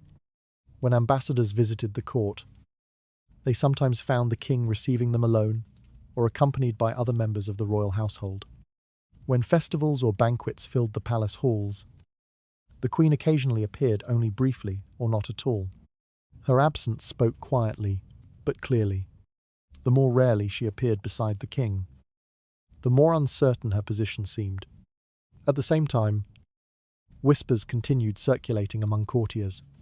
Conversations about succession, theological concerns, and legal debates surrounding the royal marriage remained active within the palace. These discussions did not openly accuse the queen, yet they steadily reshaped the way others viewed her. She began to look less like a central figure of stability and more like a symbol of an unresolved problem. Once that perception took hold, loyalty toward her became complicated. Some nobles who had once defended the queen now chose caution. Maintaining distance from controversy appeared wiser than risking association with a position that might soon disappear. Political survival required careful judgment, and many courtiers understood that royal favor could shift quickly. Their caution deepened her isolation. Diplomatic relationships also changed. Foreign ambassadors who represented allied kingdoms watched the developments closely. Their reports described a court where the queen's presence seemed increasingly uncertain. Without confrontation, her authority appeared gradually eroded through absence and silence. The king himself rarely needed to speak against her. Circumstances around her were already speaking loudly enough. Within the palace, the queen still possessed dignity, tradition, and the memory of former respect. Yet those qualities depended heavily on visible support from powerful figures. When that support weakened, the structure holding her position began to look fragile. Even loyal servants noticed the change. Rooms that once bustled with visitors grew quieter. Corridors outside her chambers carried fewer footsteps. Letters arrived less frequently from nobles who had once expressed admiration and friendship. Isolation in a royal court could be more devastating than open hostility, because isolation suggested that the outcome had already been decided. By the time the Queen's supporters fully recognized what was happening, much of their influence had already disappeared. Alliances had shifted. Conversations had moved elsewhere, and the court had begun adjusting to a future that did not necessarily include her. The transformation unfolded without dramatic announcements, yet its consequences were profound. A queen surrounded by loyal allies appeared powerful and secure. A queen standing alone, however dignified, looked increasingly vulnerable within the political world of Tudor England, and vulnerability invited change. The Queen's authority had not been destroyed through open conflict, but quietly weakened through distance, absence, and the gradual loss of allies. What once appeared as an unshakable position now looked fragile within the shifting atmosphere of the court. That growing isolation would soon make it easier for a far more dramatic transformation to occur. By the time the Queen stood increasingly alone within the palace, the court had already begun imagining a different future. Royal power does not remain comfortable with uncertainty for long. When a dynasty appears unstable, the search for renewal begins quietly, but relentlessly. The king himself had started to look beyond the marriage that once defined his reign. For years, that marriage had represented diplomatic strength, religious legitimacy, and the continuity of royal authority. It had been celebrated by nobles, blessed by the church, and recognized across Europe as a symbol of political stability. Yet time has a way of reshaping even the most secure arrangements. Without a male heir, the meaning of the union slowly changed. What once appeared as a triumph of alliance now looked like a barrier standing between the king and the future he believed the kingdom required. In such moments, rulers rarely see themselves as abandoning the past. They see themselves as correcting it. The argument forming inside the court no longer focused solely on the queen or on the legal structure of the marriage. Instead, it began to revolve around the idea that the kingdom itself required renewal. If the past decision had proven flawed, then loyalty to the dynasty demanded the courage to begin again. This logic transformed the narrative surrounding the king's personal desires. A new beginning could now be framed, not as passion or impatience, but as responsibility. The king was not seeking pleasure. He was seeking the survival of his lineage and the security of the realm. Within that narrative, the figure of the mistress took on a new meaning. She was no longer merely a private companion, offering comfort during moments of frustration. Gradually, she began to appear as something more symbolic, a possibility for renewal within a system that had grown stagnant. Her presence represented change. Where the queen embodied tradition and continuity, the mistress suggested the promise of a different future. She was younger, closer to the king emotionally, and associated with the hope that the royal line might yet produce the heir the kingdom desired. The contrast between the two women quietly reshaped the imagination of the court. One represented the stability of the past, but also its failures. The other seemed to represent uncertainty, yet also opportunity. In political environments driven by survival, opportunity often proves more persuasive than loyalty to tradition. Courtiers began adjusting their expectations accordingly. Some nobles spoke about the necessity of renewal. Others framed the situation as a natural evolution of royal authority. If the kingdom required a new chapter, then the king's decision to pursue it could be interpreted as wisdom rather than defiance. These conversations gradually prepared the court for a transformation that might once have seemed unthinkable. History within royal courts often turns on the interpretation of a single decision. If that decision is presented as reckless, it becomes a scandal. If it is presented as necessary, it becomes reform. The king's advisors understood this perfectly. They framed the possibility of a new marriage not as the destruction of an old alliance, but as the beginning of something required by the future of the dynasty. The past had served its purpose. The future demanded a different path. In this way, the story surrounding the royal marriage slowly shifted. It was no longer described simply as a relationship between two individuals. Instead, it appeared as part of a larger narrative about the survival of the kingdom itself.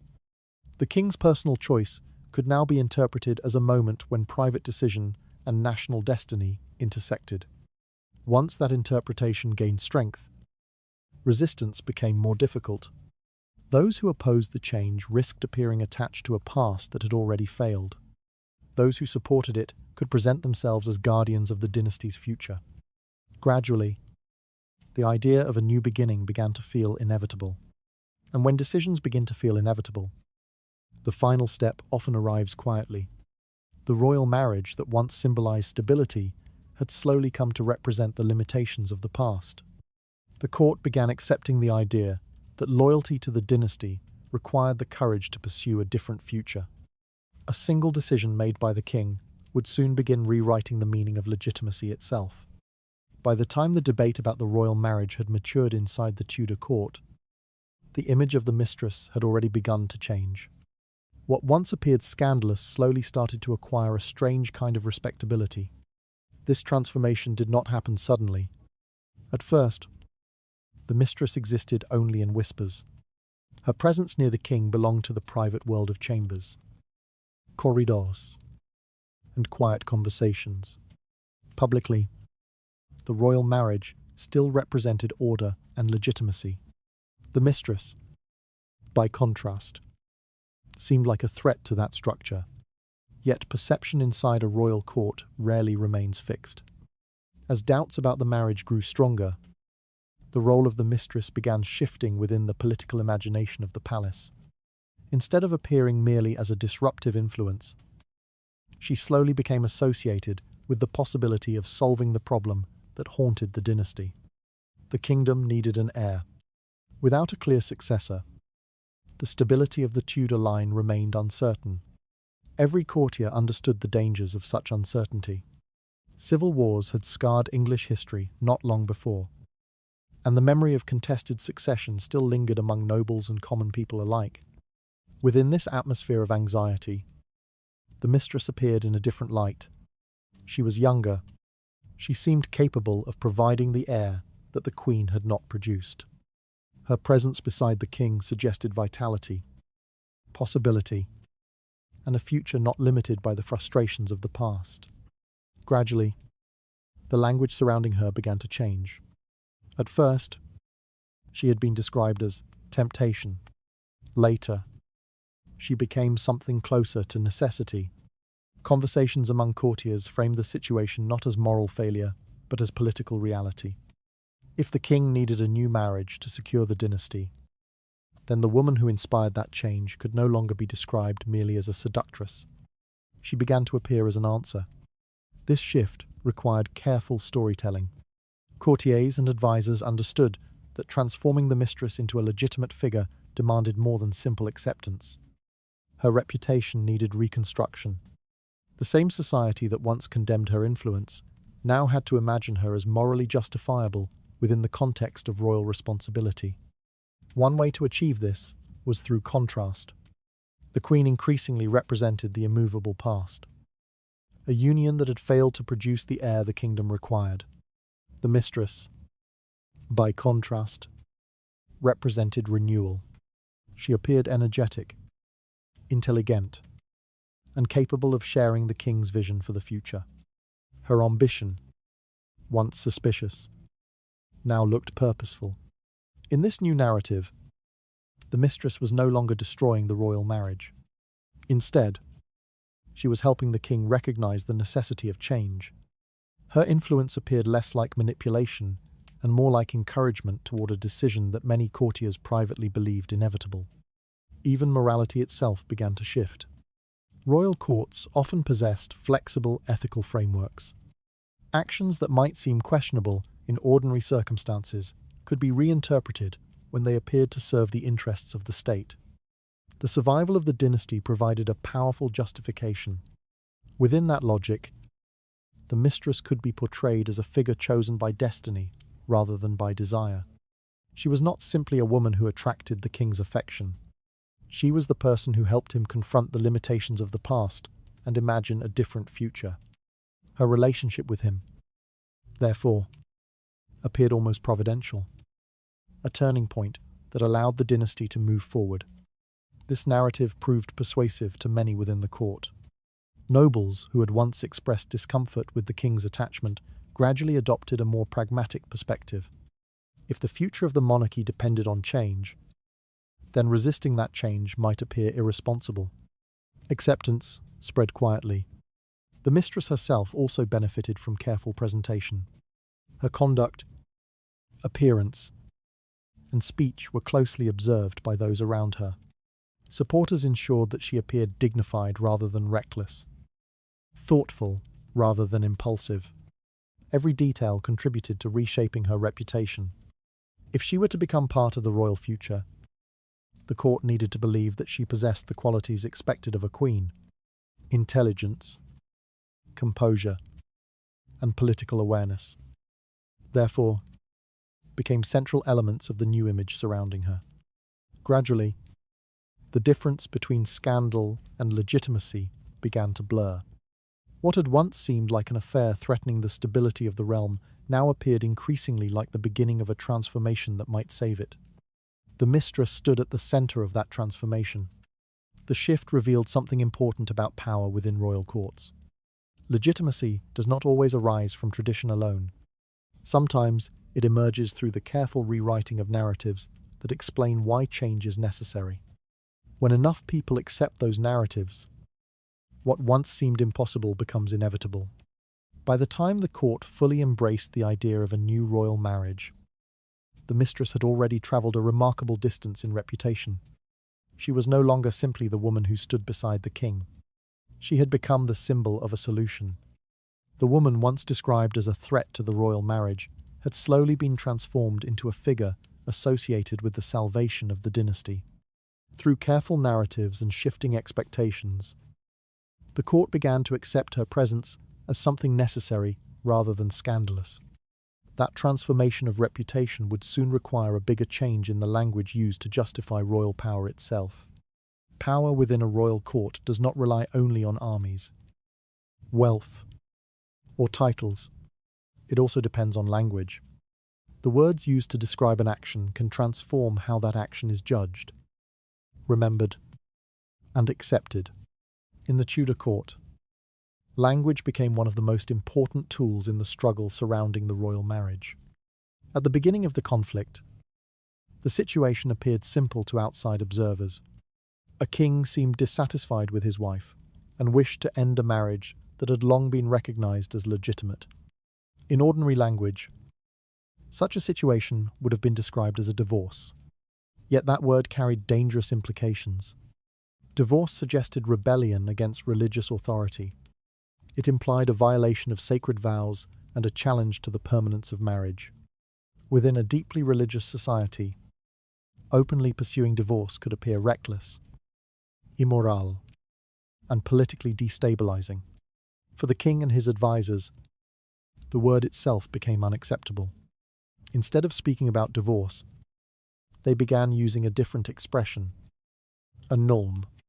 The distinction between the two terms may appear subtle, yet it carries enormous consequences. Divorce meant ending a valid marriage.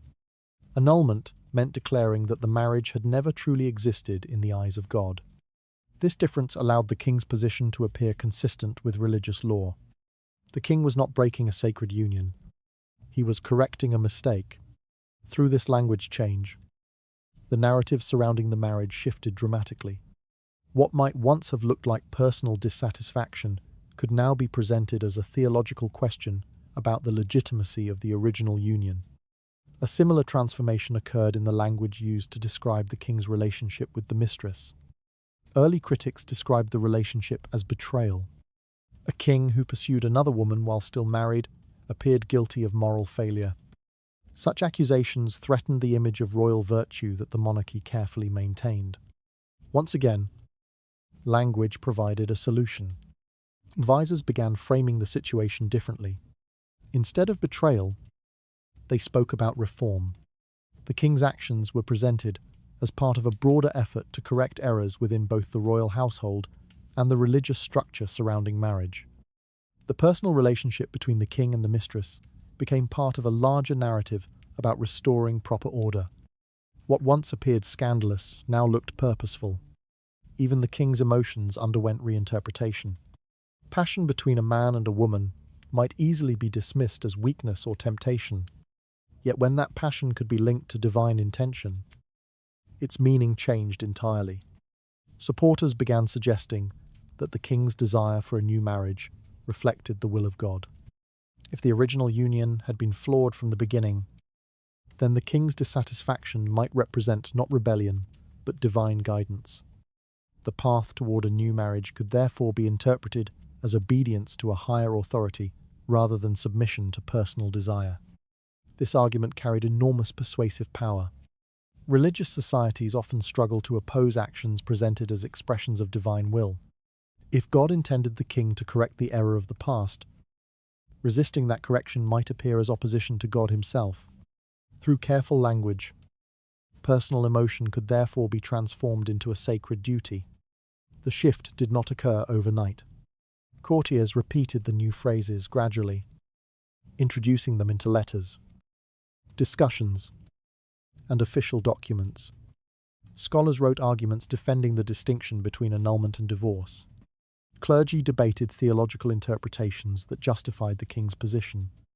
Each repetition strengthened the new narrative. Language reshaped perception.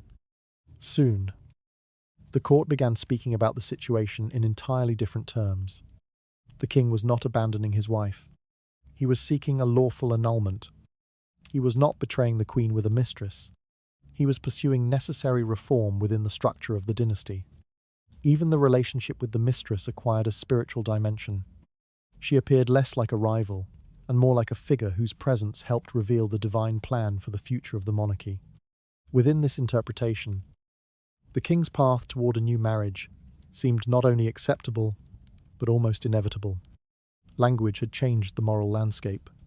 What once appeared scandalous now appeared rational. What once seemed reckless now appeared responsible. Through carefully chosen words, the court transformed a deeply controversial situation into a debate about law, faith, and the future of the kingdom. This transformation revealed something fundamental about power. Authority often depends on the ability to redefine events before they become fixed in public memory. When rulers control the language used to describe their actions, they also shape how those actions will be understood by history. Inside the Tudor court, the struggle over words became nearly as important as the struggle over law. Because once the language changed, the outcome began to look inevitable. The careful transformation of language allowed the king's personal desires to appear consistent with law, religion, and duty. Words once associated with scandal were replaced by phrases suggesting correction, necessity, and reform. This subtle shift in meaning quietly prepared the court for a far more dramatic change in the structure of religious authority itself. Religious authority in Tudor England had long rested beyond the king's direct control. For centuries, the Pope in Rome held the final voice in matters concerning marriage, theology, and the interpretation of sacred law. Kings ruled kingdoms, but the Church ruled conscience. At first, the king had hoped the Church might simply approve the argument presented by his scholars. If the marriage could be declared invalid through established religious procedures, the matter would remain contained within the existing system. The king would gain his freedom, the Church would preserve its authority, and the kingdom would move forward without dramatic upheaval. Yet the response from Rome did not arrive as quickly or as clearly as the king desired. Church authorities hesitated. The case surrounding the royal marriage had grown unusually complex. Political alliances, theological arguments, and diplomatic pressures from powerful European families all intersected in a single decision. Declaring the marriage invalid would not merely affect one royal household. It would influence relationships between nations and challenge long-standing religious interpretations. For the king, delay became increasingly intolerable. Years passed while scholars debated scripture and lawyers argued over precedent. Each postponement deepened the king's frustration and strengthened the perception that foreign authority was interfering with the future of the English crown. Gradually, the question began shifting. At first, the debate had focused on whether the marriage itself was valid. Now, a different issue emerged. Why should a distant authority possess the power to decide the fate of the English monarchy? This question carried profound implications. If the Pope controlled the final judgment on royal marriage, then the stability of the English dynasty depended on a decision made beyond the kingdom's borders. For a ruler concerned with sovereignty and succession, such dependence appeared increasingly unacceptable. Within the court, advisors began discussing a radical possibility. Perhaps the king did not need Rome's approval at all. The idea did not appear immediately revolutionary. At first, it resembled a practical solution to a frustrating legal problem. If English scholars and clergy could interpret religious law themselves, the king's case might be resolved without waiting for permission from abroad. Yet this reasoning quietly expanded into something far larger. Once the authority of the Pope was questioned in the context of the king's marriage, it became possible to question that authority in other matters as well. The debate surrounding one royal union slowly evolved into a broader examination of who truly governed the religious life of England. The king's supporters recognized the opportunity. If the English crown assumed leadership over the national church, decisions about marriage, theology, and religious law could be made within the kingdom itself. The monarchy would gain unprecedented influence over spiritual as well as political affairs. This transformation would fundamentally change the balance of power. For centuries, European monarchs had negotiated with the church as a separate institution. Bishops answered to Rome, and religious authority existed alongside royal authority rather than beneath it. By altering that relationship, the king could unite both forms of power under his own leadership. Such an idea required careful justification. Supporters argued that the king already possessed responsibility for protecting the spiritual welfare of his subjects. If the Pope's authority threatened the stability of the kingdom, then it might be the king's duty to intervene. The monarchy could therefore present religious reform as an act of national responsibility rather than rebellion. Gradually, this reasoning gained strength within the court. Scholars wrote treatises explaining that kings in earlier centuries had exercised significant influence over their national churches. Advisors emphasized the dangers of allowing foreign authorities to interfere in English affairs. Nobles who supported the king framed the situation as a defense of national independence. Through these arguments, a theological debate about marriage transformed into a political debate about sovereignty. If the king became the supreme authority within the English church, the question of his marriage could be resolved by English courts and clergy. The union would no longer depend on approval from Rome. Instead, it would become an internal matter decided within the kingdom. For the king, this solution offered something extraordinary. It promised freedom from the delays and resistance that had frustrated him for years. It also granted the crown unprecedented control over religious institutions that had once stood beyond royal command.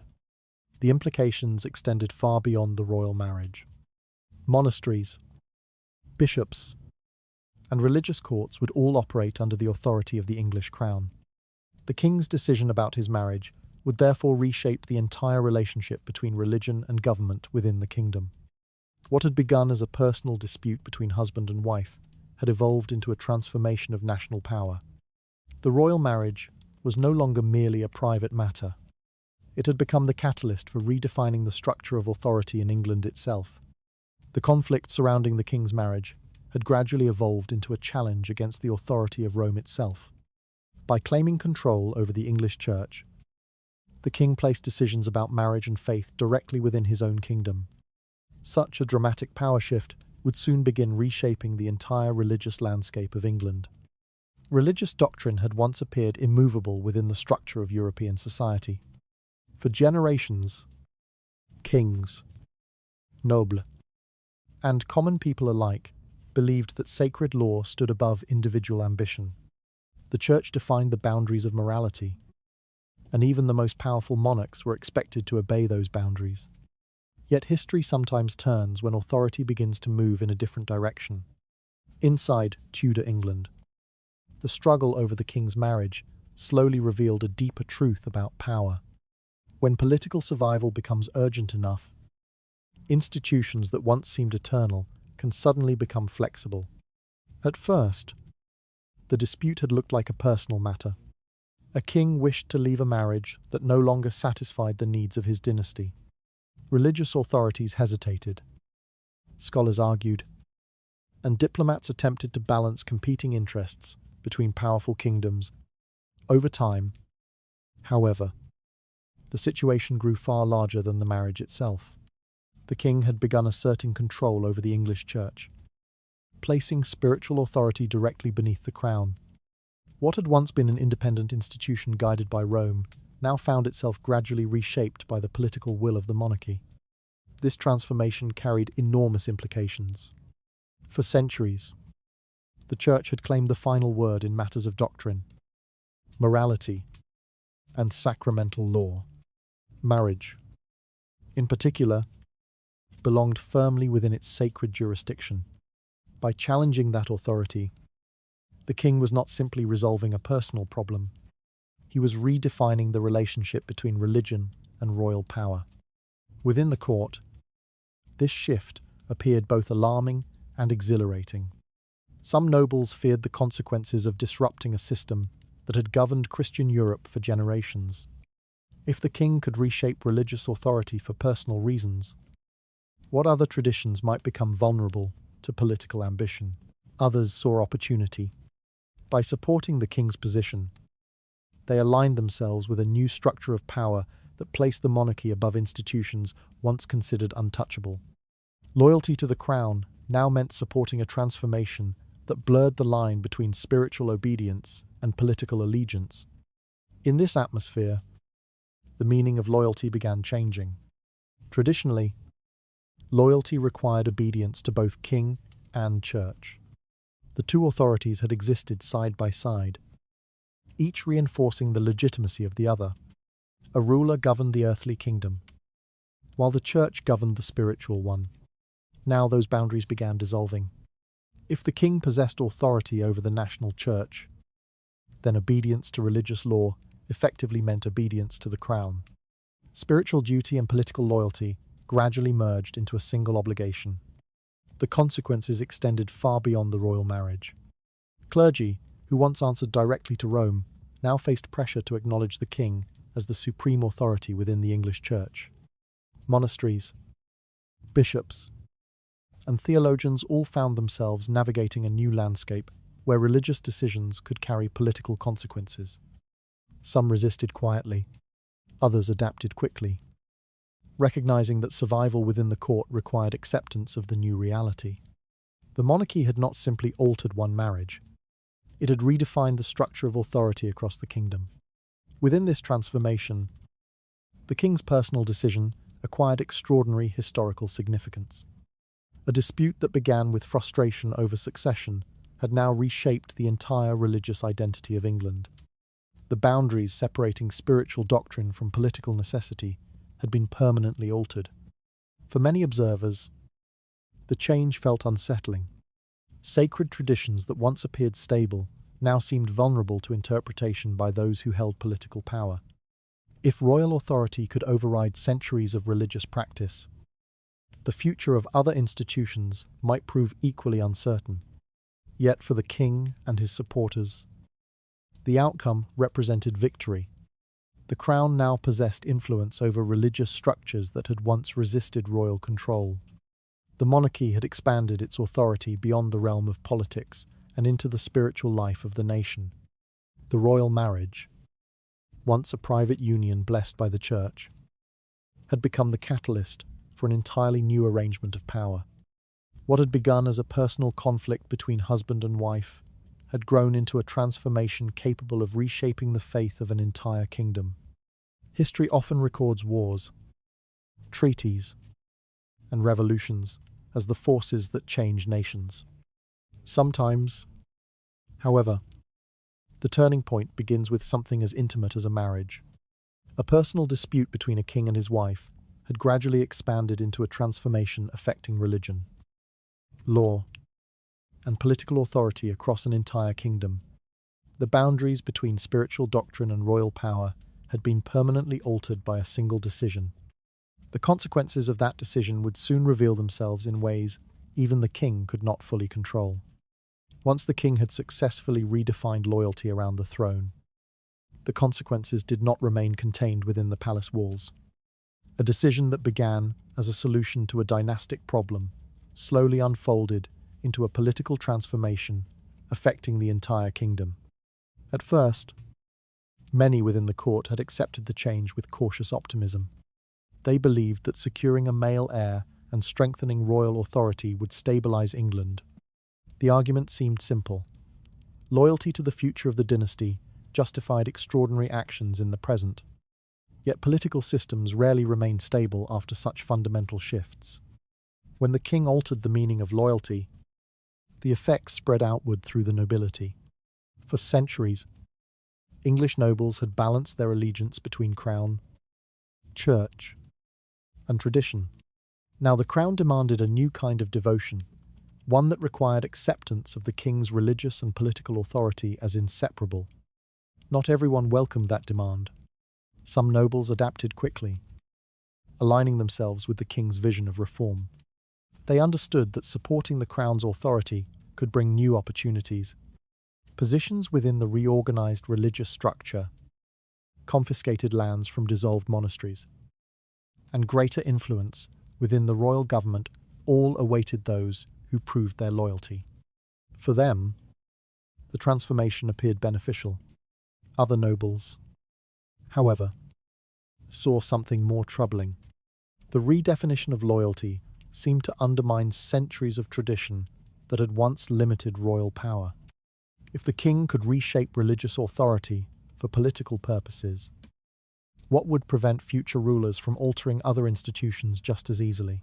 Their unease gradually hardened into resistance. Some refused to publicly recognize the king's supremacy over the English church. Others remained outwardly obedient, while privately expressing concern that the monarchy had overstepped its traditional boundaries. Quiet divisions began spreading through noble families, alliances, and political networks. The unity of the English elite began to fracture. These divisions extended beyond politics into matters of faith. Religious belief in Tudor England was not simply a personal matter. It shaped identity, community, and daily life. For generations, English Christians had shared a spiritual connection to Rome and the broader Catholic world. The king's decision to separate from papal authority disrupted that connection almost overnight. Many people struggled to reconcile their religious convictions with the new demands of political loyalty. Clergy faced especially difficult choices. Priests and bishops who refused to acknowledge the king's authority risked losing their positions or even their lives. Those who complied sometimes felt they had betrayed the traditions they had sworn to defend. The tension produced a climate of uncertainty. Communities across England experienced debates, suspicions, and quiet confrontations about the meaning of faith and obedience.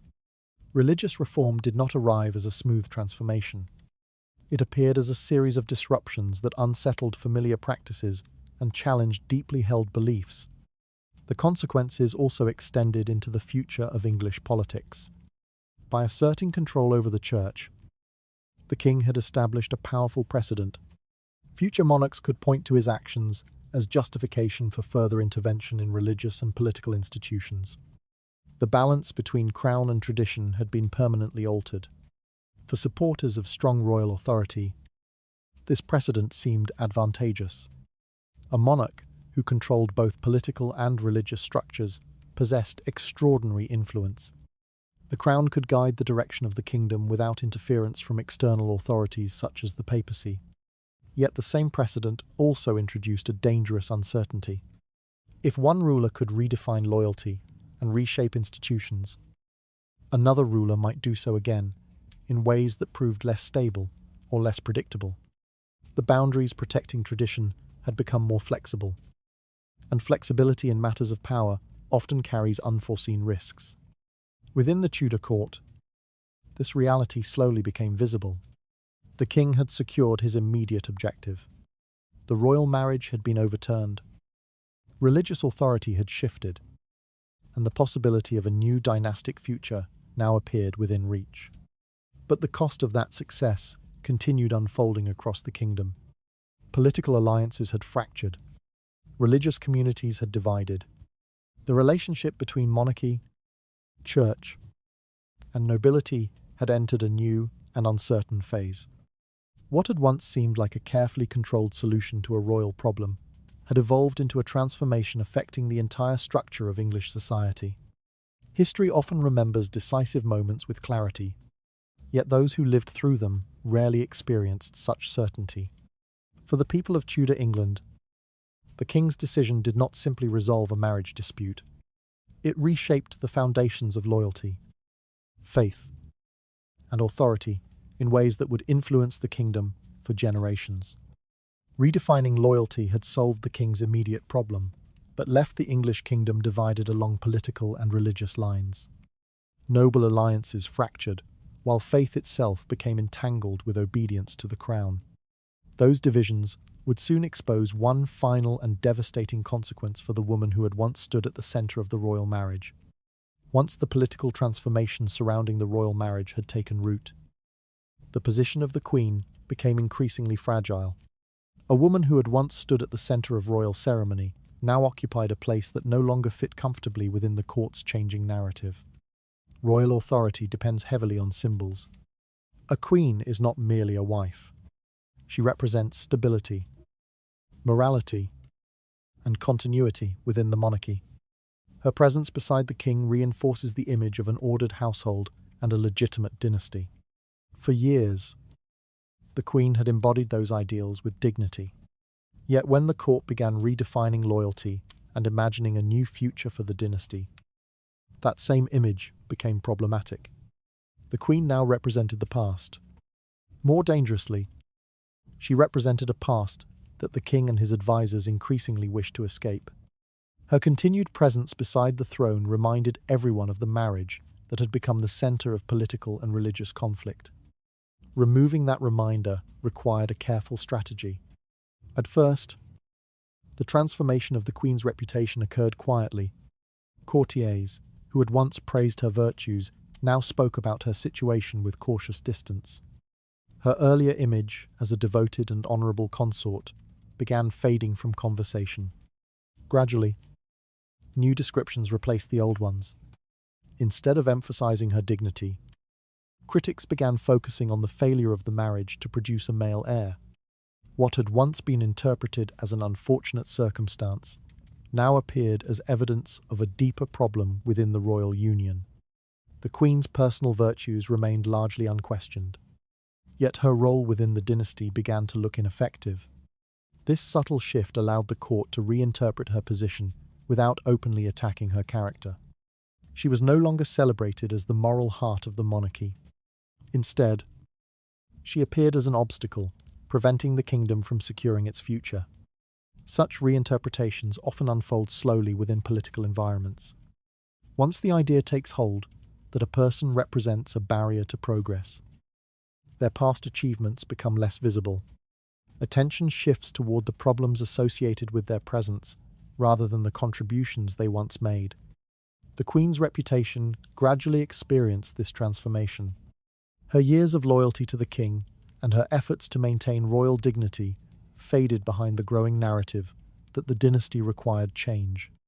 Each discussion about succession, reform, and national stability quietly reinforced the perception that her position belonged to an earlier chapter of the kingdom's history. Public appearances began reflecting this shift. The Queen still held her title, yet her presence within court ceremonies diminished. Events that once featured her prominently now unfolded with less emphasis on her role.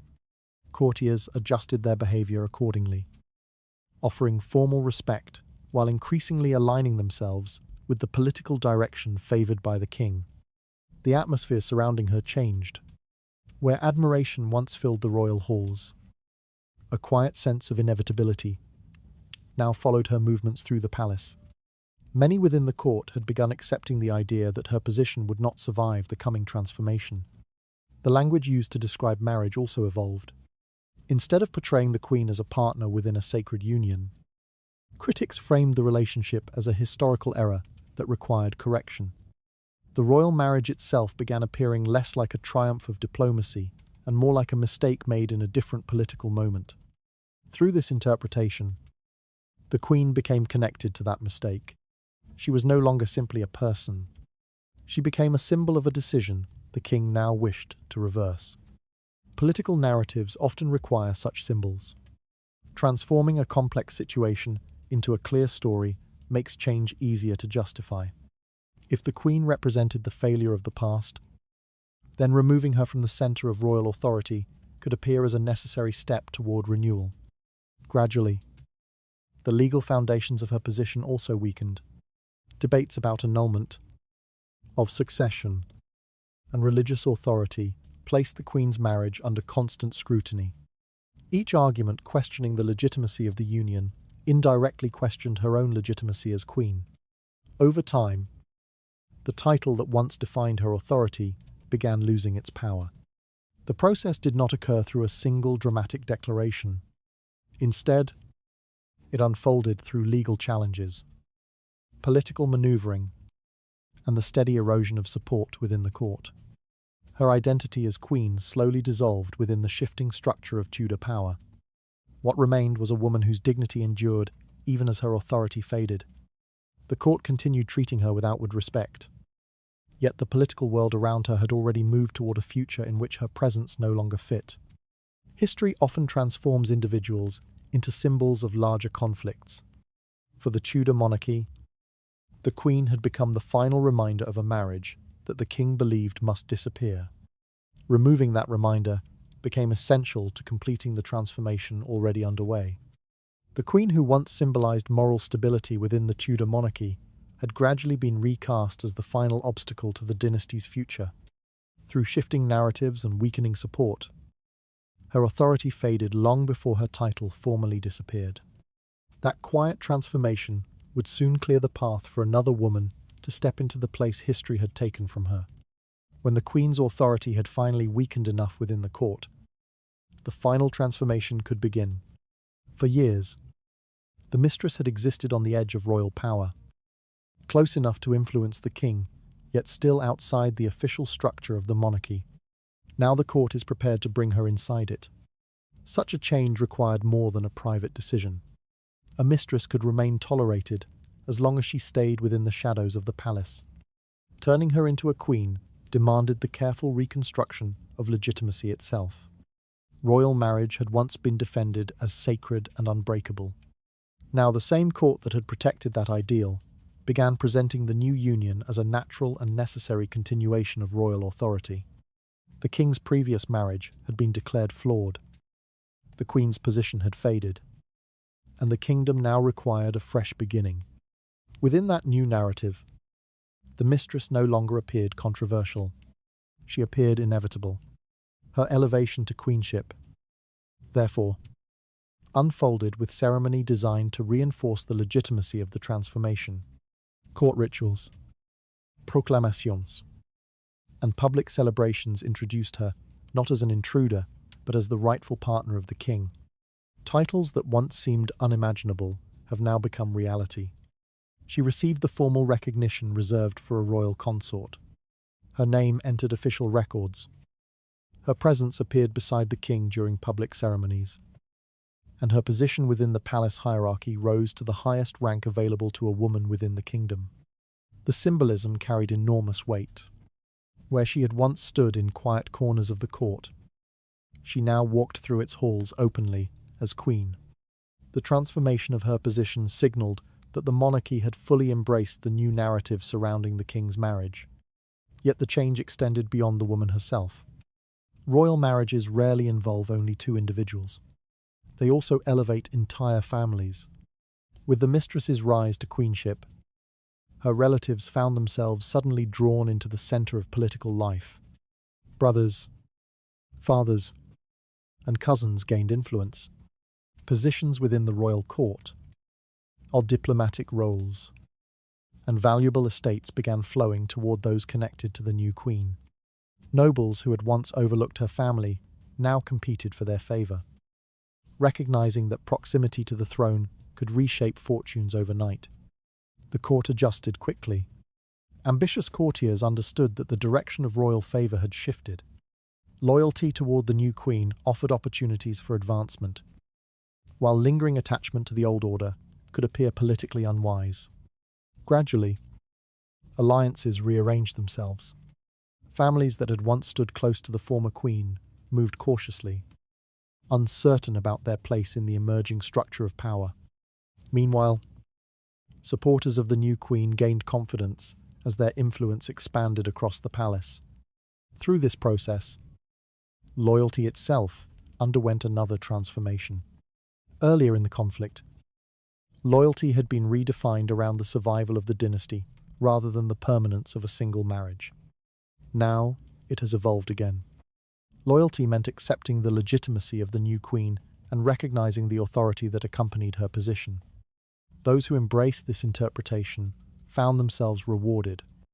Those who resisted often discovered that their influence quietly diminished. Political survival in Tudor England depended heavily on understanding when the narrative of power had changed. The elevation of the mistress into queenship signaled that the transformation surrounding the royal marriage had reached its decisive moment. What once appeared scandalous now appeared official. The court's ability to adapt to this shift revealed something fundamental about the nature of monarchy. Royal authority does not rely solely on law or tradition. It also depends on the willingness of society's most powerful figures to accept new realities when those realities become politically unavoidable. By the time the new queen stood beside the king in full ceremony, much of the court had already accepted the change. Her presence symbolized more than personal triumph. It represented the completion of a long process through which doubt, persuasion, legal argument, and political maneuvering had reshaped the structure of royal power. The king had achieved what once seemed impossible. A marriage once defended as sacred had disappeared. A mistress once hidden within private chambers now wore the crown. The court that once resisted such a transformation now celebrated it openly. History often records such moments as decisive victories. Yet within royal courts, victories rarely end the story, because every transformation of power creates new expectations, new anxieties, and new dangers waiting quietly beyond the moment of triumph. The woman who had once stood outside the boundaries of legitimacy now occupied the throne beside the king. Her elevation confirmed that loyalty within the Tudor court could be rewritten when political necessity demanded it. The consequences of that transformation would soon reveal how fragile such newly created legitimacy could become. The transformation of the king's marriage had achieved its immediate purpose. A new queen now stood beside the throne. The old union had been dissolved through legal and religious maneuvering, and the authority of the crown over the national church had been firmly established. For a moment, the change appeared complete. Yet, the consequences of redefining something as sacred as royal marriage did not remain confined to the moment of victory. Once the structure of a long-standing institution is altered, its meaning rarely returns to its previous form. In Tudor England, marriage had once been presented as something almost untouchable. When kings married, the union carried political, religious, and symbolic weight. It represented alliances between powerful families, the blessing of the church, and the stability of the royal household. The permanence of that bond reassured both nobles and ordinary people that the structure of authority remained reliable. Breaking that permanence changed how the institution itself was understood. Even though the king's advisors carefully avoided the language of divorce, the reality remained visible. A marriage once declared sacred had been dismantled through legal interpretation and political determination. The transformation might have been explained as a correction, yet the public could see that a royal union had proven reversible.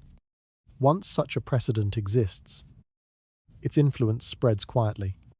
Other members of the royal family and the nobility began recognizing that the permanence of marriage was no longer absolute. If a king could reinterpret a sacred union when circumstances demanded it, future rulers might attempt similar actions under different conditions.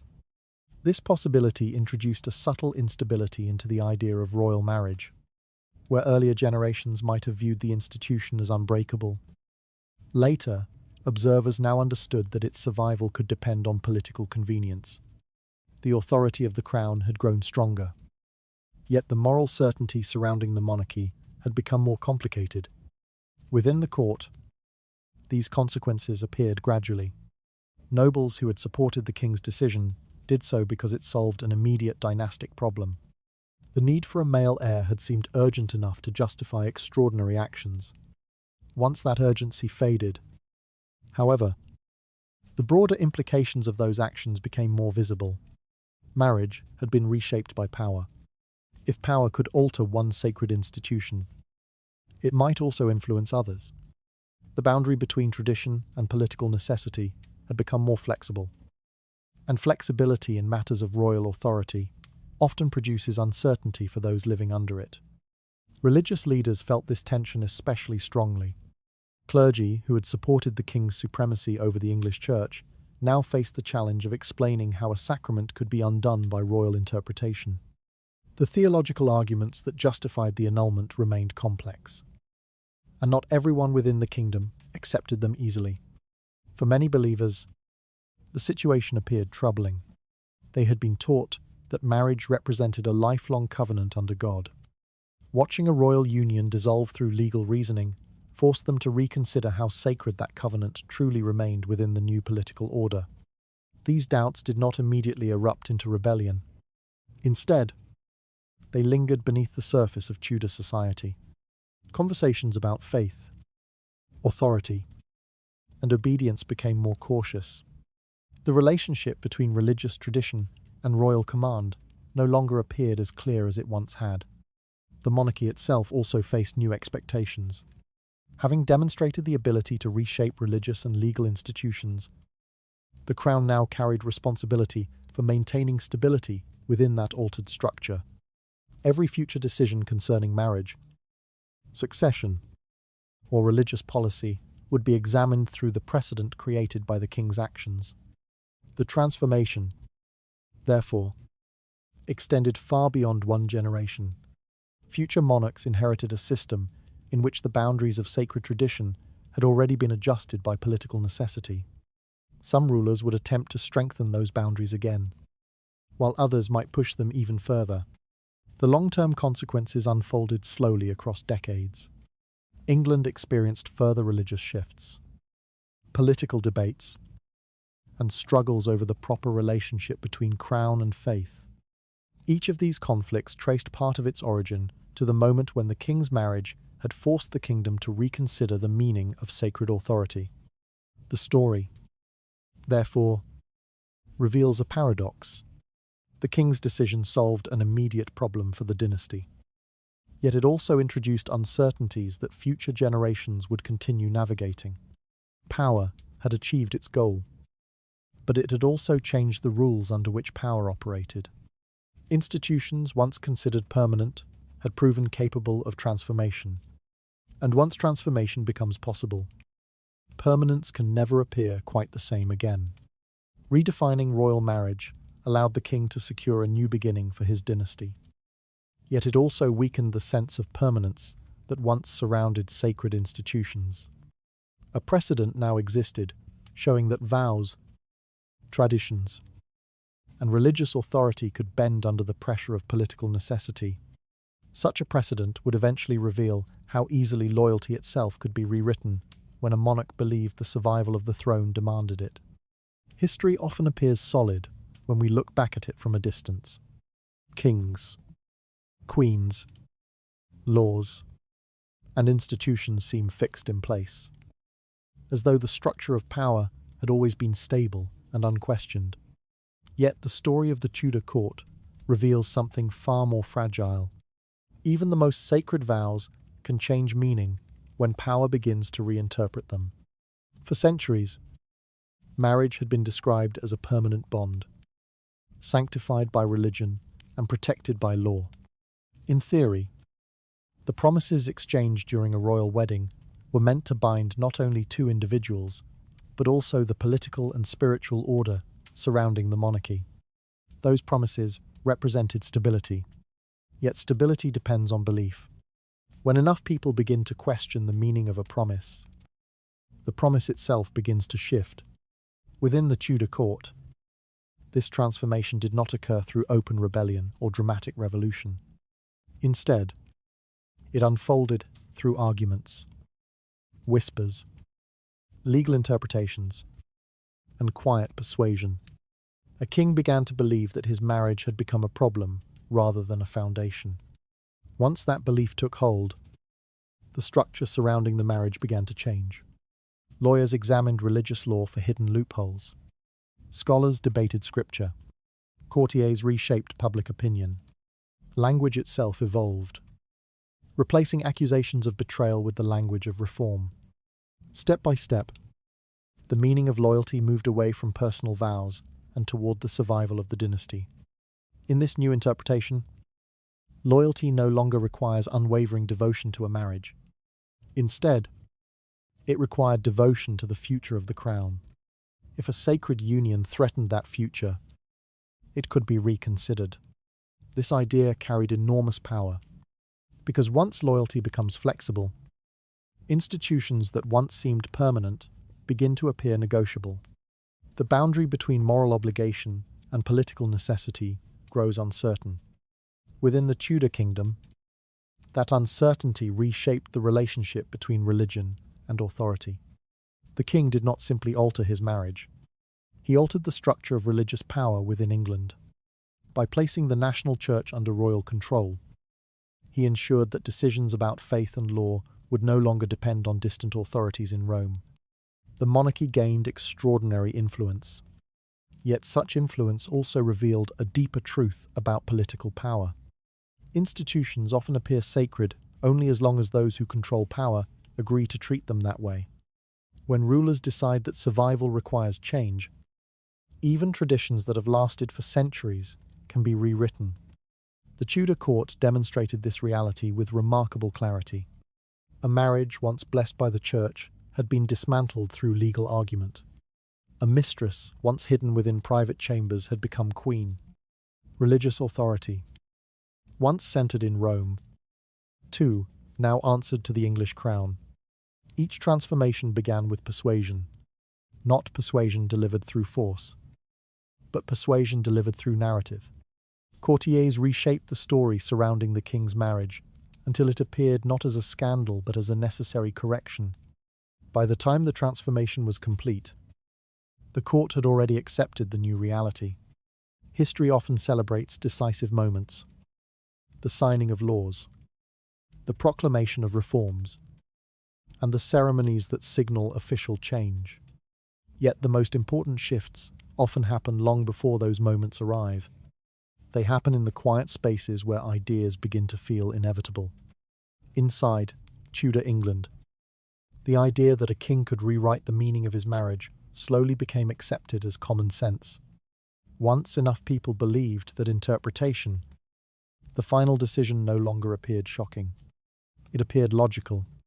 This is perhaps the most unsettling lesson hidden within the story.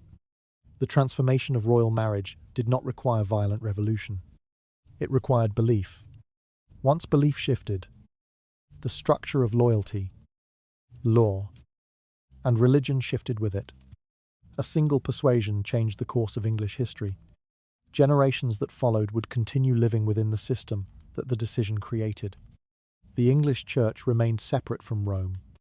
Royal authority over religious institutions endured. Political debates about loyalty and conscience continued to shape the nation. All of it traced back to a moment when a king began to believe that his marriage itself had become the obstacle. History rarely changes through a single dramatic act. More often, it changes when someone successfully convinces others to see the world differently. The Tudor court reminds us that power does not always shout. Sometimes it whispers, patiently rewriting the meaning of promises until an entirely new reality begins to feel natural.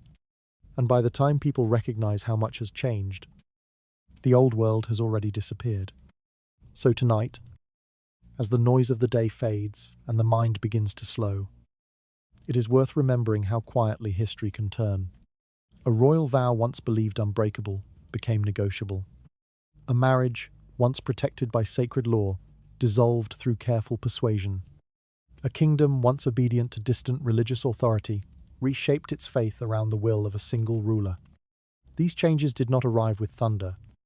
They arrived through conversation. They arrived through interpretation. They arrived through the steady confidence of those who believed that power could redefine the rules that once governed it.